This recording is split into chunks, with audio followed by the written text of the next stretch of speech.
Hello everyone, সবাইকে স্বাগতম জানাচ্ছি আজকে আমাদের মৌলের পর্যায়বৃত্ত ধর্মের লেকচার 10-এ। তো আশা করি তোমরা সবাই অনেক ভালো আছো, আমিও ভালো আছি। একটু আমাকে জানাই দিও যে কথা ঠিকঠাক মতো শোনা যাচ্ছে কিনা বা সব ওকে আছে কিনা। কেমন? আমি একটু আমার এন্ড থেকে চেক করে দেখি সব ঠিকঠাক আছে। হ্যাঁ, ওকে, আমার এন্ড থেকে সব ঠিকঠাক মতো আছে। আশা করি তোমাদের এন্ড থেকেও সব ঠিকঠাক মতো থাকবে। একটু তাও তোমরা আমাকে জানাই দাও যে কথা বা সব ঠিকঠাক মতো আছে কিনা। কেমন? আমি এখান থেকে আরেকবার একটু চেক করে দেখি আমার এখানে। ওকে, হ্যাঁ, আমার এখানে সব ঠিকঠাক মতো আছে। আশা করি তোমাদের এখান থেকেও সব শোনা যাচ্ছে। ওকে, আমি ভালো আছি। আশা করি তোমরাও সবাই অনেক ভালো আছো। দেখো, এটা হচ্ছে আমাদের লেকচার নাম্বার 10। আজকের লেকচার আমরা যেটা করবো, আজকের লেকচার হচ্ছে আমরা আমাদের আয়নিক বন্ধন আর পোলারাইজেশন, এই দুটো টপিক শেষ করব। এই লেকচার 10 এখানে আমরা দুটো টপিক পড়বো। একটা হচ্ছে আমরা আয়নিক বন্ড পড়বো, আয়নিক বন্ড পড়বো। আর আজকে আমরা আরেকটা শেষ করবো হচ্ছে পোলারাইজেশন, পোলারাই পোলারাইজেশন। জেড দিয়েও লেখে, কেউ কেউ এস দিয়েও লেখে। আর সমযোজী বন্ধন কাকে বলে, এই জিনিসপত্রগুলো দেখব। সমযোজী বন্ধনের জাস্ট হালকা আইডিয়া দিব। কারণ এই আজকের লেকচারের পরেই আমরা আগামীকালকে কিন্তু সংকরায়নে ঢুকে যাব। মানে আগামীকালকে আমাদের টপিক কি হবে? সংকরায়ন হবে। মানে জিনিসটা বুঝা, আমি তোমাকে বলি, আমরা একটু সিকোয়েন্সটা তোমাকে একটু দেখাই যে আমরা কোন সিকোয়েন্সে পড়াশোনা করবো। কেমন? যেমন আমাদের আজকের লেকচার নাম্বার 10-এ কিন্তু আয়োনিক বন্ড আর পোলারাইজেশন শেষ হয়ে যাবে। আর আমরা সমযোজী বন্ধন কাকে বলে না বলে হালকা আইডিয়া দিব। কেমন? এরপরে আমরা শুরু করে দিব আমাদের সংকরায়ন, এই টপিকটা। সংকরায়ন এই টপিকটা হচ্ছে আমরা এরপর শুরু করব। কেমন? মানে অর্থাৎ লেকচার 11 থেকে তোমরা কিন্তু সংকরায়ন পড়বা। তাহলে ভাই, সমযোজী বন্ধন এগুলো কি পড়াবেন না? পড়াবো।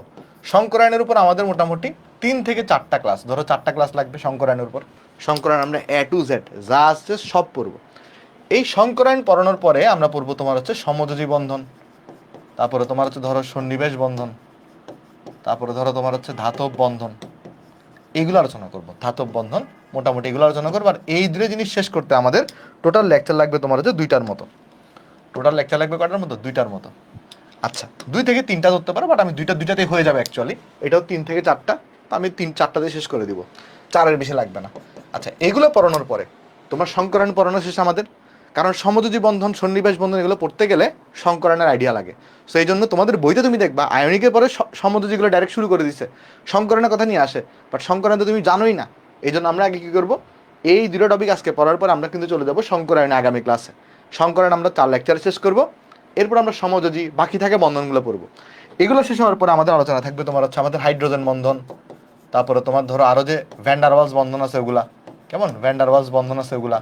আর হইলো আমাদের dipole moment, dipole moment, dipole moment. এগুলোর উপর আমাদের মোটামুটি 2 থেকে 3টা ক্লাস লাগবে। তবে আমি চেষ্টা করবো 2টা ক্লাসের মধ্যেই তোমাদেরকে এগুলো শেষ করে দেওয়ার। এগুলো যদি আমাদের শেষ হয়ে যায়, তাহলে দেখো আমাদের মোটামুটি চ্যাপ্টারের 75% কমপ্লিট। এরপর আমরা চলে যাবো আমাদের এস ব্লক, এস ব্লক এবং পি ব্লক মৌল, এটা নিয়ে ডিসকাশন করতে। এটার উপর আমাদের মোটামুটি 2টা ক্লাস লাগবে। আর এরপর যদি আমরা যাই, লাস্টে দেখবা এই ডি ব্লক এবং এফ ব্লক এবং এখানে জটিল যৌগ, জটিল যৌগ, এইগুলো শেষ করতে আমাদের মোটামুটি 3 ক্লাস লাগবে। অর্থাৎ এরপরই হচ্ছে আমাদের চ্যাপ্টার শেষ। তাহলে এই মোটামুটি চ্যাপ্টার, এটার সিকোয়েন্স তোমাকে আমি বললাম। তাহলে কয়টা লেকচার লাগবে? আর আজকে 10 নম্বর লেকচার, 14, 16, তারপরে 18, 20, 23। মোটামুটি তুমি ধরে রাখতে পারো 23টা তো আমরা ধরছি ক্লাস, বাট 25টার বেশি যাবে না। অর্থাৎ 25টা ক্লাসের মাধ্যমে আমাদের এই চ্যাপ্টারটা শেষ হয়ে যাবে। 23টাতে আমি শেষ করে দেওয়ার চেষ্টা করবো। আমাদের ম্যাক্স ট্রাই থাকবে 22 থেকে 23টাতেই তোমার চ্যাপ্টারটা শেষ করে দেওয়ার। বাট সর্বোচ্চ 25টা লাগতে পারে, 25টার বেশি জীবনেও হবে না। ওকে, আমরা কিন্তু বইয়ের সিকোয়েন্স ব্রেক করে পড়াচ্ছি। বারবার বলতেছি, এই চ্যাপ্টার তুমি যদি বইয়ের সিকোয়েন্সে পড়তে যাও, তুমি অনেক কিছুই বুঝবা না। কারণ আমি তোমাকে বলি কেন বুঝবা না। তুমি যখন দেখবা পি ব্লক পড়তেছো, বুঝছো, পি ব্লক পড়ানোর সময় সন্নিবেশ বন্ধন কাজে লাগে। তো সন্নিবেশ বন্ধন দেখবা যে বইয়ের অনেক পরে পড়ানো হয়েছে। আবার যখন তুমি ডি ব্লক পড়বা, তখন দেখবা সংকরায়ন কাজে লাগবে। তো দেখবা সংকরায়নটা অনেক পরে পড়ানো হয়েছে। এই জন্য আমি যেটা করতেছি, এগুলো তোমাকে আগে পড়াই দিয়ে, এই আইডিয়াগুলো ক্লিয়ার করে দিয়ে তারপর আমরা এগুলো শুরু করব, যাতে করে তুমি জিনিসগুলো আইডিয়া পেয়ে যাও। বুঝতে পারছো? সো আজকের লেকচারে আমাদের টার্গেট থাকলে এই দুইটা জিনিস। আমরা কি শুরু করব? সবাইকে রেডি? একটা আমাকে জানাবা সবাইকে রেডি। আগের ক্লাস করে না থাকলে ভাই আজকে ক্লাস বুঝবা না। আচ্ছা, আরেকটা জিনিস আমি তোমাকে একটু করে বলি। অনেকেই যে তোমরা যে উইকলি এক্সাম 2 দিছো, তোমরা বলতেছো কিছু কোয়েশ্চনের নাকি আনসার ভুল আছে। ভাই, কোনো কোয়েশ্চনের আনসার ভুল নাই। সব কোয়েশ্চনের আনসার ঠিক আছে, সব কোয়েশ্চেন আনসার ঠিক আছে। কোয়েশ্চনগুলো ট্রিকি ছিল, তোমরা ভুল করছো কিছু কিছু। আমি এটা একটা সলভ ভিডিও দিয়ে দিব, দেখবা এই কোয়েশ্চনটা অনেক মজার একটা কোয়েশ্চন ছিল। তোমরা অনেকেই বলছো ভাই কোয়েশ্চন অনেক চ্যালেঞ্জিং ছিল, আসলেই চ্যালেঞ্জিং করার ট্রাই করছি এবারে, কারণ উইকলি এক্সাম 1 আমি অনেক সোজা করছি, এই জন্য উইকলি এক্সাম 2 একটু কোয়েশ্চন কঠিন করছি। চলো শুরু করি, কথা না পারে। চলো আমরা আলোচনা করবো হচ্ছে আমাদের আয়নিক বন্ধন। আয়নিক বন্ধন মনে আছে গতকালকে কিন্তু আমরা হালকা আইডিয়া দিছি, বাট আজকে আমরা আবার জিরো থেকে শুরু করবো, কোনো সমস্যা নেই। চলো দেখো আয়নিক বন্ধন ফার্স্টে কী তো বলো তো, আমরা জানি সবাই যে আয়নিক বন্ধন কাদের মধ্যে গঠিত হয়। আমি যদি তোমাকে জিজ্ঞেস করি ধাতু আর ধাতু এদের মধ্যে কি আয়নিক বন্ধন তৈরি হওয়া পসিবল, বলো তো? আয়নিক বন্ড কি এদের মধ্যে তৈরি হওয়া পসিবল? দেখো আমি তিনটা তোমাকে কম্বিনেশন দিচ্ছি, তিনটা কম্বিনেশন তোমাকে আমি দিচ্ছি। দেখো ধাতু আর ধাতু, আরেকটা হচ্ছে ধাতু আর অধাতু, ধাতু আর অধাতু। দেখো 2 নাম্বার কি, 2 নাম্বার হচ্ছে আমাদের ধাতু আর অধাতু। আর 3 নাম্বার কম্বিনেশন হইল অধাতু আর অধাতু। দেখো অধাতু আর অধাতু, অধাতু প্লাস অধাতু, অধাতু প্লাস অধাতু। বলো তো এই তিনটাতে কি আয়নিক বন্ড তৈরি হওয়া পসিবল? না, আনসার হচ্ছে না। আয়নিক বন্ড তাহলে কোনটাতে পসিবল শুধুমাত্র বলো তো? আয়নিক বন্ড কোনটাতে পসিবল? আয়নিক বন্ড হওয়ার জন্য ধাতু আর অধাতু হইতে হবে। তাহলে আয়নিক বন্ড এখানে আয়নিক বন্ড পসিবল, কিন্তু এখানেও আয়নিক বন্ড পসিবল না, আবার এখানেও আয়নিক বন্ড কিনা বলো তো পসিবল না। তাহলে ধাতু ধাতু মিলিত হয়ে আয়নিক বন্ড তৈরি হইতে পারে না, অধাতু অধাতু মিলিত হয়ে আয়নিক বন্ড তৈরি হইতে পারে না। আয়নিক বন্ড তৈরি হওয়ার জন্য ধাতু থাকা লাগে আর অধাতু থাকা লাগে। আগের ক্লাস করা না থাকলে ভাই আজকের ক্লাসটা তুমি বুঝবা না ভালো করে, সো রিকমেন্ডেড হচ্ছে তুমি প্রথম লেকচার থেকে করে আসো। ওকে চলো আমরা শুরু করি, আসো। দেখো এবার দেখো কি হয়েছিল আয়নিক বন্ধন, আমি যদি তোমাকে একটু দেখাই। ধাতু যেটা থাকে আমরা জানি ধাতুর প্রপার্টি হচ্ছে ধাতু ইলেকট্রন ছেড়ে দেয়, ইলেকট্রন ছেড়ে দিয়ে সে কিসে পরিণত হয়? ক্যাটায়নে পরিণত হয়। ধাতু ইলেকট্রন ছেড়ে দিয়ে ক্যাটায়নে পরিণত হয়। ক্যাটায়ন মানে কি চার্জ বলো তো? ক্যাটায়ন মানে হচ্ছে পজিটিভ চার্জ। আর অধাতু কি করে? অধাতু যেটা করে, এই যে ধাতু যে ইলেকট্রনটা ছেড়ে দিছে সেই ইলেকট্রনটাকে সে গ্রহণ করে, গ্রহণ করে সে কিন্তু অ্যানায়নে পরিণত হয়। আর অ্যানায়ন মানে কি চার্জ বলো তো? অ্যানায়ন মানে হচ্ছে নেগেটিভ চার্জ, অ্যানায়ন মানে হচ্ছে নেগেটিভ চার্জ। তো তখন দেখো, ধরো কথার কথা, যদি আমি চিন্তা করি যে ধাতু হিসেবে আমার কাছে সোডিয়াম আছে, চিন্তা করো ধাতু হিসেবে আমার কাছে সোডিয়াম আছে, তাহলে ক্যাটায়ন হিসেবে তুমি কি পাবা? ক্যাটায়ন হিসেবে তুমি পাবা সোডিয়াম প্লাস। আর যদি চিন্তা করো অধাতু হিসেবে তোমার কাছে ক্লোরিন আছে, তাহলে অ্যানায়ন হিসেবে তুমি পাবা কিন্তু এখানে Cl মাইনাস। মানে এভাবে চিন্তা করতে পারো, ধরো ধাতু, ধাতু হিসেবে আমি কাকে নিলাম? সোডিয়ামকে নিলাম। আর ধরা যাক হচ্ছে আমি এখানে অধাতু হিসেবে কাকে নিলাম? অধাতু হিসেবে ধরা যাক আমি ক্লোরিনকে নিলাম। তাইলে আমার এখানে কি ক্যাটায়ন আর কি অ্যানায়ন পাবো? সোডিয়াম প্লাস পাবো আর Cl মাইনাস পাবো। তো তখন কি হয় বলো তো, এখানে এই যে সোডিয়াম প্লাস, এই যে দেখো সোডিয়াম প্লাস আর Cl মাইনাস, ধরো এটা সোডিয়াম প্লাস আর ধরা যাক এটা Cl মাইনাস, এইদের মধ্যে একটা বন্ধন গঠিত হবে না? এই বন্ধনটাকে বেসিক্যালি তুমি কি বলছো বলো তো? এই বন্ধনটাকে তুমি বলছো আয়নিক বন্ধন বা আয়নিক বন্ড। তাহলে আয়নিক বন্ডের ডেফিনেশন আমি কি দিতে পারি? যে ধাতু কি করে? ধাতু ইলেকট্রন ত্যাগ করে নিষ্ক্রিয় গ্যাসের মতো ইলেকট্রন বিন্যাস লাভ করছে, খেয়াল করে দেখো এটা ইলেকট্রন বিন্যাস নিয়নের মতো। Cl কি করে? ক্লোরিন কি করে? অধাতু যেটা করে, ধাতু থেকে যে ইলেকট্রন ত্যাগ হয় সেই ইলেকট্রনটাকে গ্রহণ করে সেও কিন্তু নিষ্ক্রিয় গ্যাসের মতো অর্থাৎ আর্গনের মতো ইলেকট্রন বিন্যাস লাভ করছে। এরপরে এদের মধ্যে যে বন্ধনটা গঠিত হবে তাকে আমরা বলবো আয়নিক বন্ড। বলতো যখনই বন্ধন গঠিত হয় এখান থেকে একটা এনার্জি নির্গত হয় না? এখান থেকে একটা কি নির্গত হবে? একটা এনার্জি নির্গত হবে। যে কোনো বন্ধনে, যে কোনো বন্ধন তাপ উৎপাদী, যেই ধরনের বন্ধনই গঠন হোক না কেন সেটা তাপ উৎপাদী। তোমাকে কেন তাপ উৎপাদী এটা গত ক্লাসে বলে আসছি আমরা। তাহলে দেখো তাপ উৎপাদী হলে বলতে পারবা আয়নিক বন্ধন গঠন হওয়ার সময় যে শক্তিটা নির্গত হয় তাকে স্পেশালি কি নাম দেওয়া হয়? একটা আয়নিক বন্ধন গঠন হওয়ার সময় যেই এনার্জিটা নির্গত হয় তাকে স্পেশালি কি নাম দেওয়া হয়? গত ক্লাসে বলছিলাম একটু করে, তাকে বলা হয় লেটিস শক্তি। কি মনে রাখবা? আয়নিক বন্ধন গঠন হওয়ার সময় যেই পরিমাণ শক্তি নির্গত হবে তাকে আমরা বলবো লেটিস শক্তি, বা এটাকে কোথাও কোথাও লেটিস এনথালপিও বলে। শক্তিকে আমাদের কেমিস্ট্রিতে দেখবা কোথাও কোথাও এনথালপিও বলতেছে এটাকে, এটাকে লেটিস এনথালপি এই নামেও নাম ডাকা হয়ে থাকে। কেমন? আমাকে একটু করে বলো তো এটা কি বুঝতে পারছো কিনা? আয়নিক বন্ধন যখন গঠিত হবে তখন যে এনার্জিটা নির্গত হবে তাকে বলা হবে লেটিস শক্তি বা লেটিস এনথালপি। ক্লিয়ার সবার জিনিসটা একটু আমাকে বলো তো? এতটুকু কি ভাই বোঝা গেছে? এতটুকু কি ভাই বোঝা গেছে সবাই? জিনিসটা একটু আমাকে বলবা এতটুকু তুমি বুঝতে পারছো কিনা? ওকে, এটা আমরা দেখছি। তার মানে তুমি খেয়াল করে দেখো, এইখানে আমরা সবাই এটাও কিন্তু বলে আসছি গত ক্লাসে, আমাদের যে আয়নিক বন্ধন যখন গঠিত হবে আয়নিক যৌগগুলা সাধারণ তাপমাত্রায় কোন অবস্থায় থাকে বলো তো?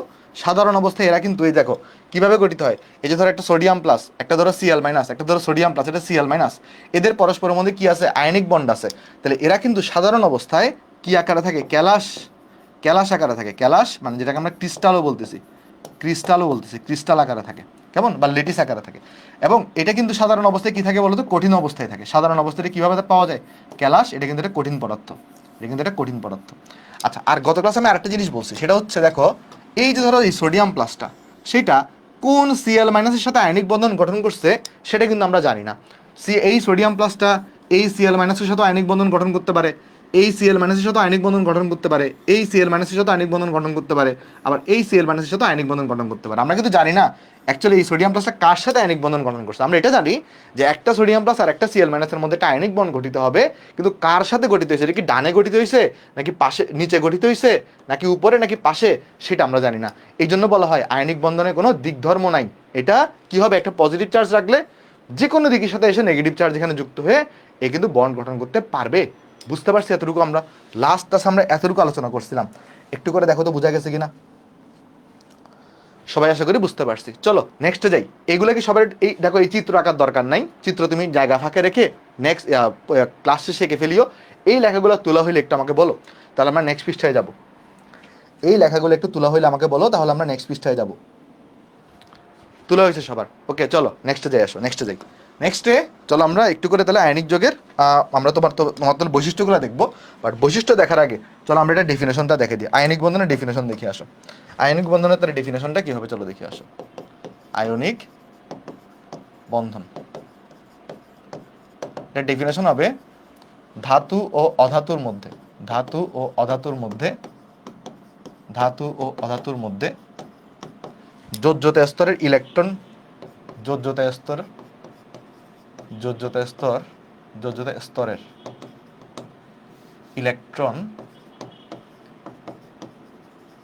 ইলেকট্রন ধাতু প্রদান করছে প্রদান ও গ্রহণের মাধ্যমে, প্রদান ও গ্রহণের মাধ্যমে নিকটস্থ নিষ্ক্রিয় গ্যাসের মতো, নিকটস্থ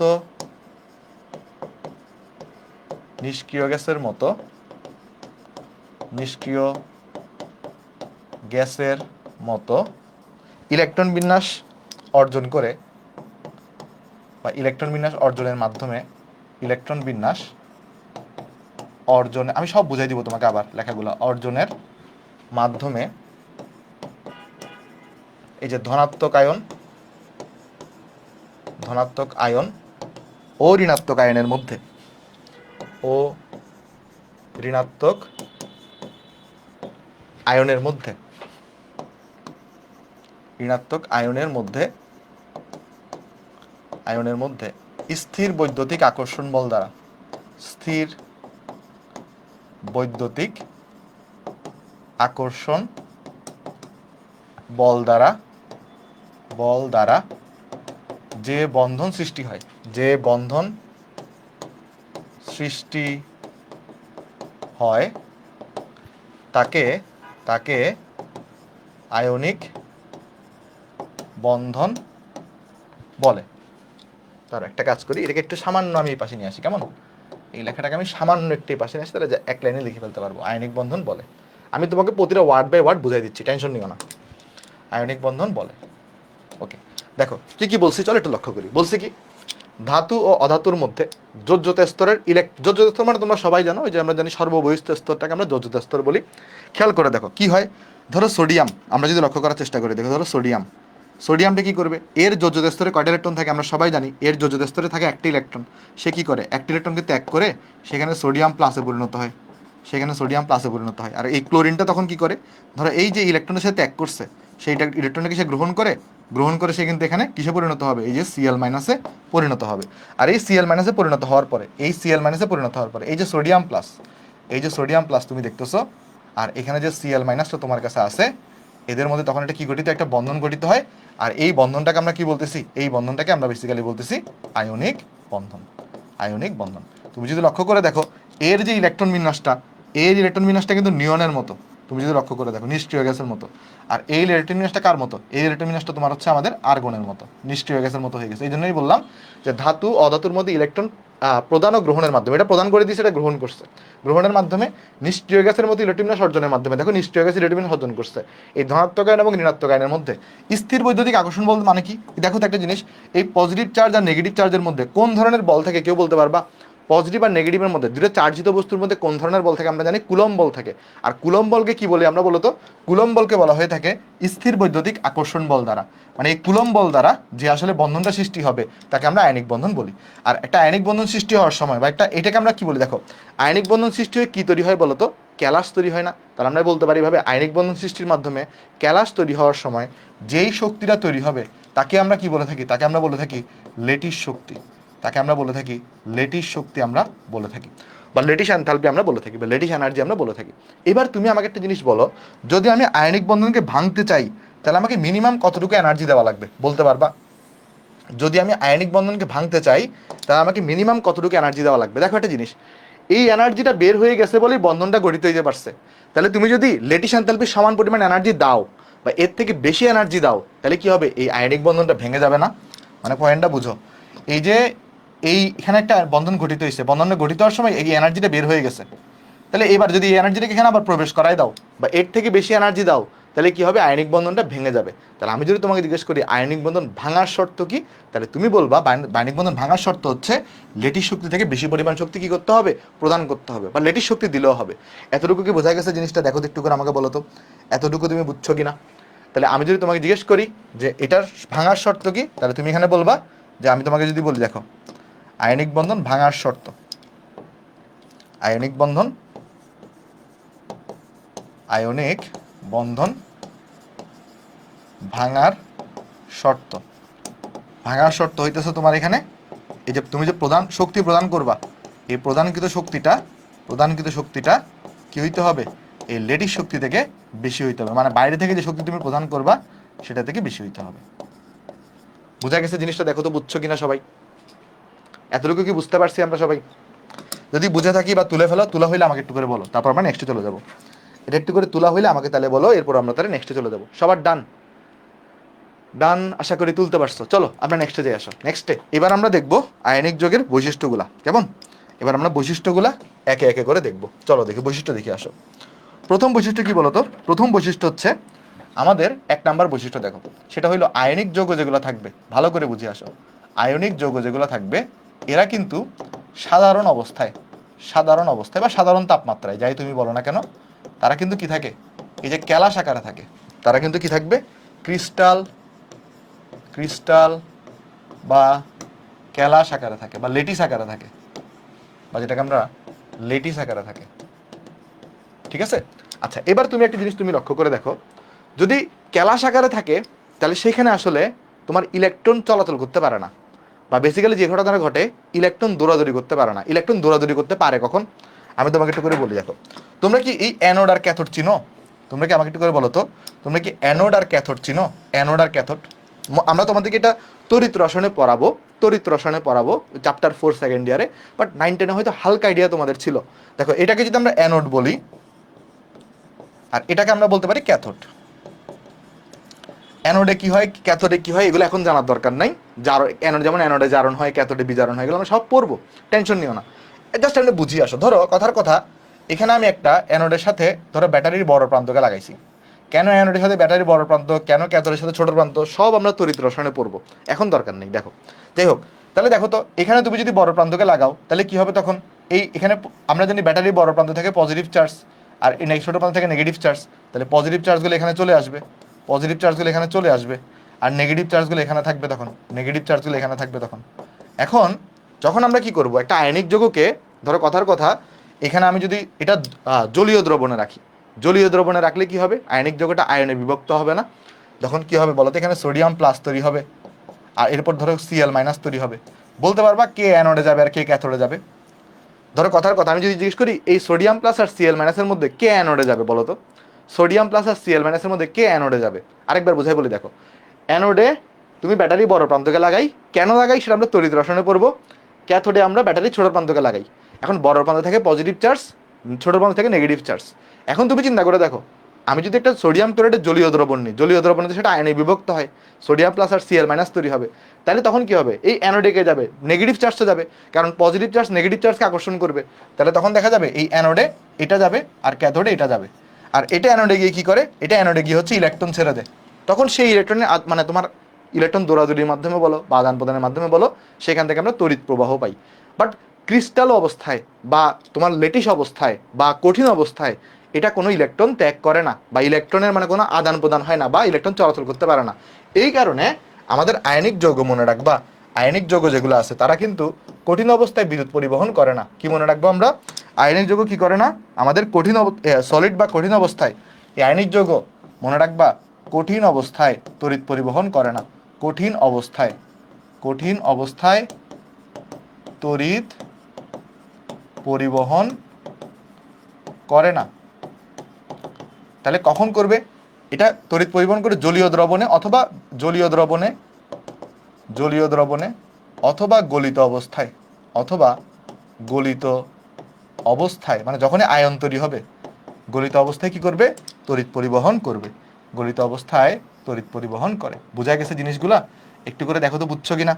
আমাদের কিন্তু আয়নিক যৌগ সে যদি কঠিন অবস্থায় রাখো, তাকে যদি কোন অবস্থায় রাখো, তাকে যদি তুমি কঠিন অবস্থায় রাখো তাহলে কিন্তু সে বিদ্যুৎ পরিবহন করে না। কিন্তু যদি তুমি জলীয় দ্রবণে রাখো বা গলিত অবস্থায় রাখো তখনই তড়িৎ পরিবহন করবে। মানে সে আয়নে পরিণত হইতে হবে, আয়নে পরিণত হলেই তড়িৎ পরিবহন করবে। এটা কি বোঝা গেছে ভাই সবার?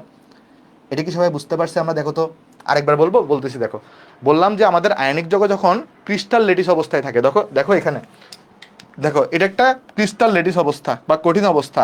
এখানে কিন্তু প্লাস চার্জ আর মাইনাস চার্জ এখানে তৈরি হওয়া আছে। তাহলে দেখো একটা জিনিস, এখানে তড়িৎ পরিবহন করবে কখন? যদি এরকম হয় যে সিএল থেকে ধরো একটা এক্সট্রা যে ইলেকট্রনটা আছে সেটা যদি বাইরে চলে যেতে পারে কোনো কারণে, বা ইলেকট্রন যদি দৌড়াদৌড়ি করতে পারে, তখন হচ্ছে কি করতে পারবে? ইলেকট্রন দৌড়াদৌড়ি করতে হবে। দেখো বিদ্যুৎ পাওয়ার শর্ত কি বলতো? কারেন্টকে আমরা কি বলে থাকি? যে ইলেকট্রন যেদিকে যায় তার উল্টা দিকে হচ্ছে আমরা তড়িৎ প্রবাহ পাই। আমরা 9, 10 এগুলো পড়ে আসছি। ইলেকট্রন যদি না চলে তাহলে সেখানে তুমি কোনো ধরনের তড়িৎ প্রবাহ পাবা না। এই ক্রিস্টাল লেটিস স্ট্রাকচারে কি হয়? ধর এখানে সোডিয়াম প্লাস, এটা তো আয়ন হিসেবে আছে, সিএল মাইনাস এটা আয়ন হিসেবে আছে। কোন ইলেকট্রন, দেখো ইলেকট্রন ছাড়ার মাধ্যমে একবার যখন বন্ধনটা গঠিত হয়ে যায়, দেখো বন্ধনটা যখন গঠিত হয়ে যায়, গঠিত হওয়ার পরে কিন্তু কিন্তু ইলেকট্রন ছাড়ে না। গঠিত হওয়ার পরে ইলেকট্রন ছাড়বে কখন? যদি তুমি জিনিসটাকে কি করো, একটা ওই যে অ্যানোড ক্যাথোডের মধ্যে নাও, মানে তোমার যদি তুমি জলীয় দ্রবণে নাও বা যদি গলিত করে ফেলো, তখন হচ্ছে ইলেকট্রন ছাড়ে। আর ইলেকট্রন ছাড়লেই তুমি কি পাবা সেখানে? তুমি কিন্তু সেখানের মধ্যে হচ্ছে আমাদের এখানে বিদ্যুৎ পাবা। বুঝতে পারছো? তাহলে বিদ্যুৎটা পাই কখন আমরা? যদি জলীয় দ্রবণে রাখি বা গলিত অবস্থায় রাখি। কঠিন অবস্থায় কোনো ধরনের বিদ্যুৎ আমরা এখানে পাই না। বুঝা গেছে নাকি বুঝো নাই? মানে জিনিসটা বুঝো। জিনিসটা হচ্ছে যখনই আয়নিক বন্ধন কখন গঠিত হয়? যখন এই ইলেকট্রন ছেড়ে দিছে আর এই ইলেকট্রনকে গ্রহণ করে ফেলছে। তাহলে গ্রহণ করার পরে আর ছাড়ার পরে এখানে আয়নিক বন্ধন গঠিত হয়েছে। তাহলে আয়নিক বন্ধন গঠিত হয়ে এখানে আছে। আয়নিক বন্ধন গঠিত হওয়ার পরে কি ইলেকট্রন ছাড়তেছে? সিএল মাইনাসটা দেখো তো কঠিন অবস্থায়। কঠিন অবস্থায় কি সিএল মাইনাস ইলেকট্রন ছাড়ে? কঠিন অবস্থায় কিন্তু সিএল মাইনাস ইলেকট্রন ছাড়ে না, কারণ সেটা তো ক্রিস্টাল অবস্থায় আছে। এটি ইলেকট্রন ছাড়বে কখন? যদি এটা এরকম জলীয় দ্রবণে তুমি নাও, যদি আয়ন তৈরি করে, তখন সেই ইলেকট্রনটা এখানে ছাড়ে। ক্লিয়ার নাকি বুঝো নাই? ওকে, হ্যাঁ ওকে। জলীয় দ্রবণে তাপ দিলে অধাতু ইলেকট্রন ছেড়ে দিবে যদি জলীয় দ্রবণে তাপ দাও। দেখো অধাতু যদি ইলেকট্রন ছাড়তে চাও, যেমন দেখো কথার কথা, এই যে ধরো ক্লোরিন, তুমি চাইতেছো ক্লোরিন থেকে ইলেকট্রনকে ত্যাগ করাইতে, মানে ক্লোরিন প্লাস বানাইতে, এটাই তো বলতেছো তুমি, তাই না? তো ছাড়তে পারবা, বাট অনেক এনার্জি তোমাকে দিতে হবে। তো ক্লোরিনের ক্ষেত্রে কিন্তু দেখো ব্যাপারটা বোঝার চেষ্টা করো, প্রত্যেকটা মৌল চেষ্টা করে তার নিষ্ক্রিয় গ্যাসের মতো ইলেকট্রন বিন্যাস লাভ করতে। তো ক্লোরিন যদি ইলেকট্রন ছেড়ে দেয় তাহলে তো সে নিষ্ক্রিয় গ্যাসের ইলেকট্রন বিন্যাস থেকে এক ধাপ পিছাই গেছে। তো সেই কিন্তু ইলেকট্রন ছাড়তে চায় না, সেই ইলেকট্রন গ্রহণ করতে চায়। তার থেকে ইলেকট্রন ছাড়ানো পসিবল, বাট অনেক হিউজ লেভেলের এনার্জি তোমাকে দেওয়া লাগবে। আর অত এনার্জি দিলে কি হয়? মৌলের সক্রিয়তা নষ্ট হয়ে যায়, অনেক সময় সেই মৌলটা আর মৌল থাকে না, তখন ওগুলো রেডিও অ্যাক্টিভ এলিমেন্টে পরিণত হয়ে যায়। তাই তুমি সাধারণত অধাতু থেকে ইলেকট্রন ত্যাগ করানো যায় না। বুঝতে পারছি? আশা করি বুঝতে পারছি।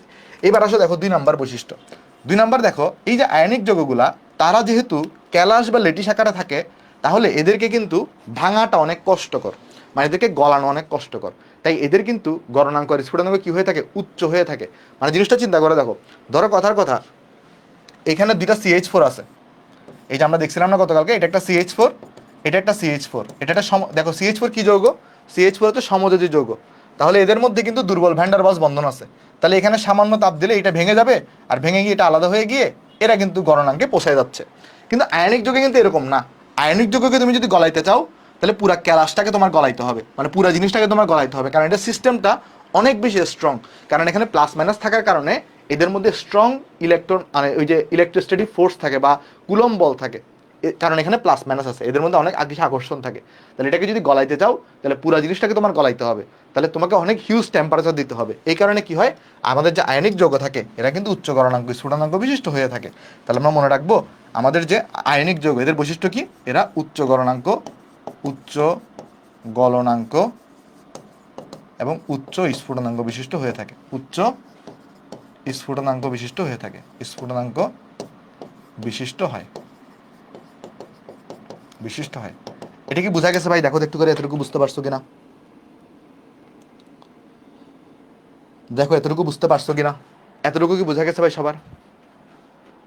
ওকে ওকে, এবার দেখো 3 নাম্বার বৈশিষ্ট্য। 3 নাম্বার বৈশিষ্ট্য হচ্ছে, দেখো তো আয়নিক যৌগে কি প্লাস মাইনাস তৈরি হয় না? পানি কি পোলার নাকি অপোলার বলতে পারবে? পানিতেও কিন্তু প্লাস মাইনাস তৈরি হয়। তোমাদেরকে আমি গতকালকে পড়াইছিলাম, আমাদের যে পানি থাকে H2O, H2O তে কি হয়, এখানে অক্সিজেন, এখানে ধরো হাইড্রোজেন, এখানে ধরো হাইড্রোজেন, এখানে কিন্তু মাইনাস থাকে, এখানে প্লাস থাকে, এখানে প্লাস থাকে। পানিও কিন্তু পোলার হয়ে থাকে। তাহলে আয়নিক যৌগ যেহেতু পোলার, কারণ এখানেও প্লাস মাইনাস তৈরি হবে, তাহলে আমরা সবাই জানি পোলার দ্রাবকে পোলার জিনিসগুলো দ্রবণীয় হয়। তাহলে আয়নিক যৌগ যেগুলা, আয়নিক যৌগ কি হবে? আয়নিক যৌগ পানিতে দ্রবণীয় হয়, এটা মনে রাখবো আমরা। আয়নিক যৌগ পানিতে পানিতে দ্রবণীয় হয়, দ্রবণীয় হয়। আশা করি এতটুকু আমরা সবাই এখানে বুঝতে পারছি। আচ্ছা, 4 নম্বরের জিনিস মনে রাখবা, আয়নিক যৌগ যেগুলা এরা সাধারণত বর্ণহীন হয়। কেন হয় না হয় এটা আমরা পরে পড়বো, জাস্ট আমরা আপাতত মনে রাখো, এরা সাধারণত কি হয়? সাধারণত বর্ণহীন হয়। মানে এই জিনিসটা একটু করে মনে রাখো, এটা আমরা একটু পরে, আমরা যখন ডি ব্লক পড়বো, ডি ব্লক পড়ানোর সময় আমরা পড়বো। সেটা কি মনে রাখবা? আমাদের যে সমযোজী যৌগ থাকে, সমযোজী যৌগগুলো রঙিন হবে। কি মনে রাখবা? সমযোজী যৌগ রঙিন হয়। আর আয়নিক যৌগ যেগুলা এরা বর্ণহীন হয়। আয়নিক যৌগগুলো কি হয়? এরা বর্ণহীন হয়। কেন হয় না হয় এটা যখন তোমরা ডি ব্লক পড়বা তখন বুঝাবো তোমাদেরকে। ডি ব্লক পড়ানোর সময় কিভাবে বর্ণ সৃষ্টি হয় সেটা আমরা তখন পড়াবো। এতটুকু একটু তোলা হইলে আমাকে বলো, এরপর আমরা নেক্সটে চলে যাবো, নেক্সট বৈশিষ্ট্যে। আশা করি এগুলো বুঝতে পারছো, কারো এখানে কোনো সমস্যা নেই আসলে। একটু করে আমাকে জানো এগুলো তোলা হয়েছে কিনা। ওকে, তোলা হয়েছে সবাই। ওকে, চলো নেক্সটে যাই। আসো 5 নম্বর বৈশিষ্ট্য দেখে আসো। 5, একটা সেকেন্ড, আমি চলো এটাকে কপি করি তাহলে। ওকে, ঠিক আছে। 5 নম্বর বৈশিষ্ট্য, 5 নম্বর বৈশিষ্ট্য হচ্ছে আমাদের আয়নিক যৌগ যেগুলো আছে এরা মনে রাখবা তাপ পরিবাহী হবে। মনে রাখবা এরা কি হয়ে থাকে? তাপ পরিবাহী হবে, মানে এদের মধ্যে তুমি তাপ পরিবহন করতে পারবা। ওকে, এবার দেখো 6 নম্বর, মনে রাখবা আয়নিক যৌগের বিক্রিয়াগুলো, আয়নিক যৌগ দ্রুত বিক্রিয়া সম্পাদন করে, বিক্রিয়া সম্পাদন সম্পাদন করে। মানে এখানে যেহেতু প্লাস মাইনাস থাকে, প্লাস মাইনাস থাকার কারণে কি হয়? বিক্রিয়ার গতি অনেক ফাস্ট হয়। তার মানে এখানে কি হবে? এখানে এদের বিক্রিয়ার গতি কি হবে? বিক্রিয়ার গতি অনেক ফাস্ট হবে। মানে এদের মধ্যে প্লাস মাইনাস থাকার কারণে এদের মধ্যে বিক্রিয়ার গতি অনেক ফাস্ট হয়ে থাকে। আচ্ছা, এরপর একটা জিনিস তুমি লক্ষ্য করে দেখো তো, তোমরা কখনো সমানুতা, এই টপিকটার নাম পড়ছো সমানুতা? সমানুতা তোমরা কখনো জৈব যৌগ এটা পড়ছিলা? সমানুতা, সমানুতা কি জানো? সমানুতা, সমানুতা আমি তোমাকে একটু করে হালকা বুঝাই দিয়ে আসো। সমানুতা, ধরো কথার কথা একটা সিম্পল উদাহরণ দিয়ে তোমাকে দেখাই। ধরো এই যে ইথানল CH3 CH2, ধরো OH লিখলাম। আবার ধরো একটা লিখলাম আমি এখানে এরকম যে CH3 ও CH3 লিখলাম। তুমি যদি একটু লক্ষ্য করে দেখো এই যৌগগুলার, এটা হচ্ছে আমাদের ইথানলের সংকেত। এগুলো তোমরা 9টার যদি নাও পড়ো কোনো সমস্যা নাই, আমি তোমাকে এগুলো জৈব রসায়ন একদম ক্লিয়ার করে দিব, জাস্ট হালকা আইডিয়া তোমাকে দিচ্ছি। আর এটা হচ্ছে ডাইমিথাইল ইথার। এটাকে কি বলে? এটাকে বলে ডাইমিথাইল ইথার, ডাইমিথাইল ইথার বলে এটাকে। ওকে, এবার একটু করে ভালো করে বুঝিয়ে আসো। তাহলে এটা হচ্ছে ইথানল। তাহলে এইটা বলো তো, এটাকে যদি আমরা নর্মাল সংকেত আকারে লিখতাম, এখানে কার্বন আছে কয়টা? কার্বন আছে এখানে 2টা, হাইড্রোজেন আছে দেখো 6টা, আবার অক্সিজেন আছে দেখো এখানে 1টা। আবার এখানে যদি আমি বলি এটার সংকেত এভাবে করে লিখো, এখানে কার্বন কয়টা আছে? এখানে কার্বন আছে 2টা, হাইড্রোজেন আছে দেখো 6টা, অক্সিজেন আছে দেখো 1টা। তাহলে দেখো এদের 2টার কিন্তু তোমার কি সেম বলো তো? আণবিক সংকেত সেম, এগুলোকে বলে আণবিক সংকেত। আণবিক সংকেতটা সেম, কিন্তু তুমি যদি লক্ষ্য করো এদের কিন্তু গাঠনিক সংকেতটা ভিন্ন। দেখবে এটার গঠন এক ধরনের, এখানে থাকে OH, এখানে থাকে O, এটার গঠন আরেক ধরনের। তাহলে সমানতা মানে কি? এদের কি থাকবে? এদের আণবিক সংকেত একই থাকে, এদের কি থাকে? আণবিক সংকেত একই থাকে, কিন্তু এদের কি থাকে? গাঠনিক সংকেত ভিন্ন থাকে। এদের গাঠনিক সংকেত ভিন্ন থাকে। এখন আণবিক সংকেত জিনিসটাকে আর গাঠনিক সংকেত জিনিসটা কি? এরকম ভাবে তুমি যদি কম্প্যাক্ট ভাবে লিখো তাহলে সেটাকে বলে আণবিক সংকেত। এই বন্ড আকারে যদি তুমি দেখো তাহলে সেটাকে বলে গাঠনিক সংকেত। এগুলো নিয়ে আমরা আলোচনা করবো পরে, আর এখন না, জাস্ট আমরা জানা রাখতেছি। বলতে পারবে এরা কি ধরনের যৌগ? এটাকে আয়নিক যৌগ নাকি সমযোজী যৌগ? এরা কি আয়নিক যৌগ নাকি সমযোজী যৌগ? কেউ বলতে পারবা? এরা কি আয়নিক যৌগ নাকি সমযোজী যৌগ? এরা কি আয়নিক যৌগ নাকি সমযোজী যৌগ? হ্যাঁ, ওই যে তোমার ওই যে কি বলে তাসিন, হ্যাঁ অ্যানোডে সেটা করবে, অ্যানোডে। তাহলে দেখো ভালো করে দেখো, এরা কিন্তু সমযোজী যৌগ। মনে রাখবা যতগুলো জৈব যৌগ আছে, জৈব যৌগ কিন্তু সমযোজী যৌগ হয়। তাহলে এরা কিন্তু সমযোজী যৌগ। তাহলে সমানতা কে দেখাবে জানো? সমানতা হচ্ছে সমযোজী যৌগের ধর্ম। সমানতা কার ধর্ম?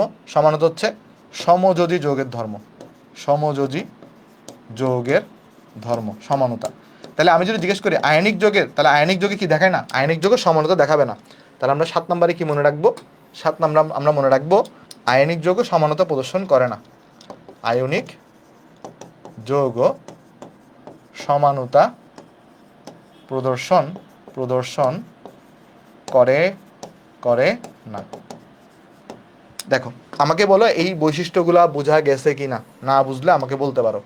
দেখো আয়নিক যৌগের বৈশিষ্ট্যগুলোকে তুমি যদি উল্টা করে দাও, বেশিরভাগ বৈশিষ্ট্য উল্টা করে দিলে আসলে অ্যাকচুয়ালি সমযোজী যৌগের বৈশিষ্ট্য পাওয়া যায়। আমরা নেক্সটে চলে যাই। নেক্সটে যাব। আবার এটাও বলতে পারো আয়নিক বন্ধনের কোনো দিক ধর্ম নেই, এটাও মনে রাখতে পারো যে আয়নিক যৌগের যে বন্ধন, আয়নিক বন্ধনের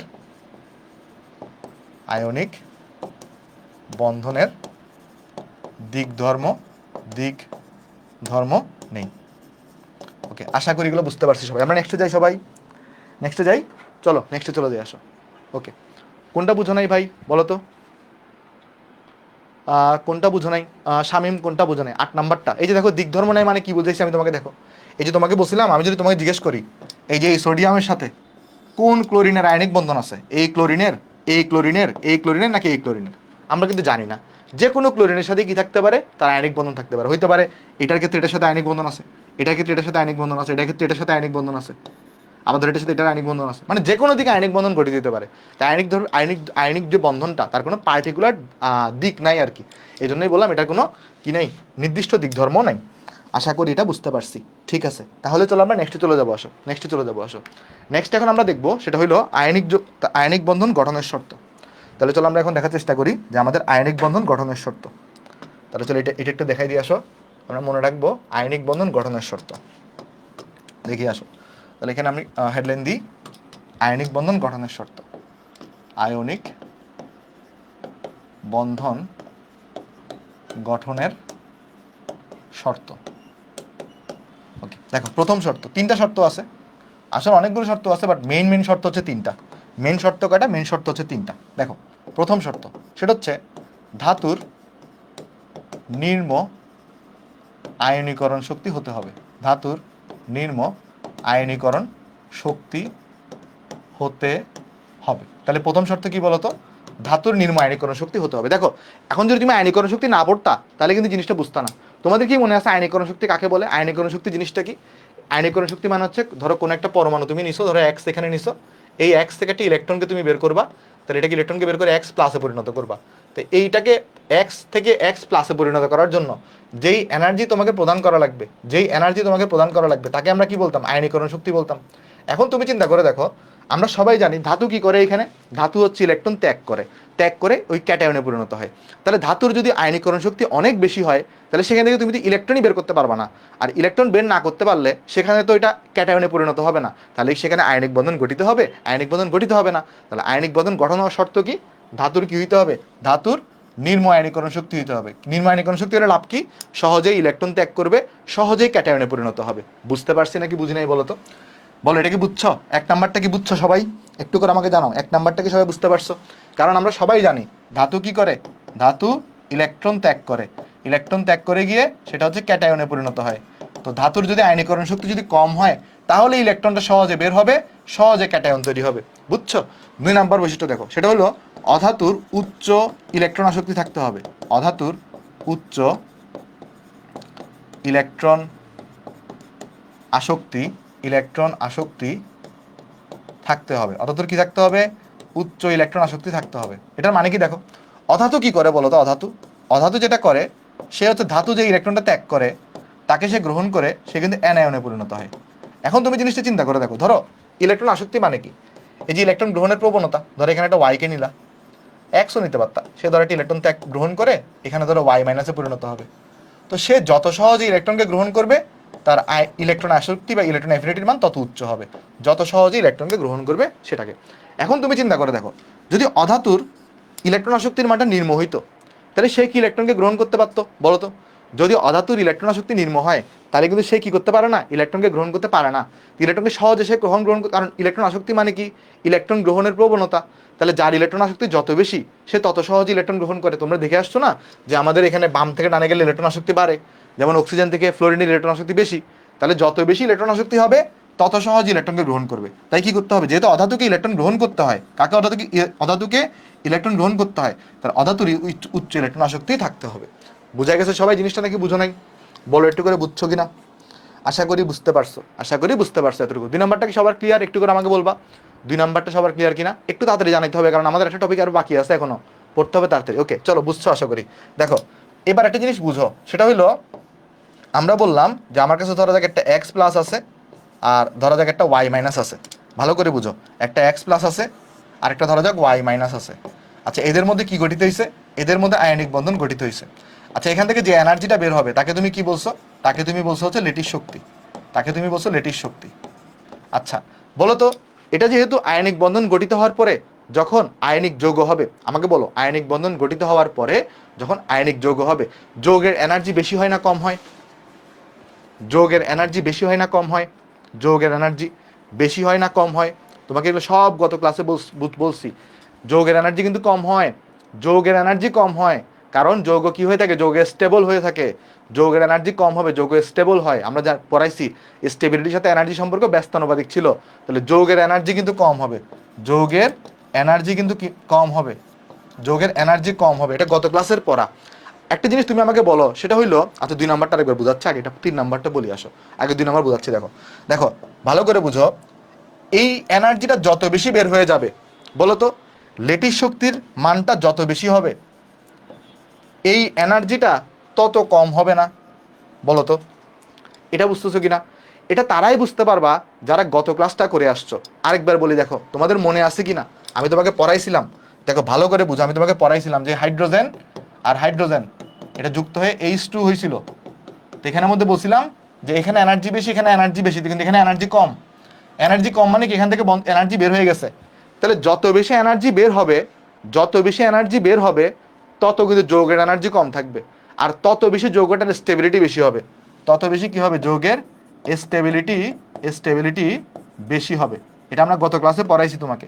তাহলে তুমি একটু করে আমাকে বলো, লেটিস শক্তির মান বেশি হওয়া ভালো না কম হওয়া ভালো? তাহলে লেটিস শক্তির মান বেশি হওয়া ভালো না কম হওয়া ভালো? বেশি হওয়া ভালো, কারণ যদি বেশি হয় তাহলে কি হবে, ওই যৌগের এনার্জি কম হবে আর যৌগের স্টেবিলিটি বৃদ্ধি পাবে। তাহলে তুমি আমাকে বলো আয়নিক যৌগ গঠন হওয়ার জন্য কি হইতে হবে, উচ্চ লেটিস শক্তি থাকতে হবে। তাহলে আমরা মনে রাখবো যে উৎপন্ন যৌগের উচ্চ লেটিস শক্তি থাকতে হবে। কি থাকতে হবে? উৎপন্ন যৌগের উচ্চ লেটিস শক্তি থাকতে হবে, থাকতে হবে। কারণ যদি লেটিস শক্তি কম থাকতো তাহলে কি হবে, লেটিস শক্তি কম থাকলে কি হবে, এই এনার্জিটা বেশি হবে, স্টেবিলিটি কম হবে, ফলে এটার আয়নিক যৌগ থাকবে না। বুঝছো? এইটা হচ্ছে কাহিনী। এবার আসো 3 নাম্বারটা দেখি, আসো সরি 2 নাম্বারটা দেখি। একজন বলতেছো ভাই এটা বুঝি নাই। দেখো অধাতু কি করে, ইলেকট্রনকে গ্রহণ করে, তাহলে অ্যানায়নে পরিণত হয়।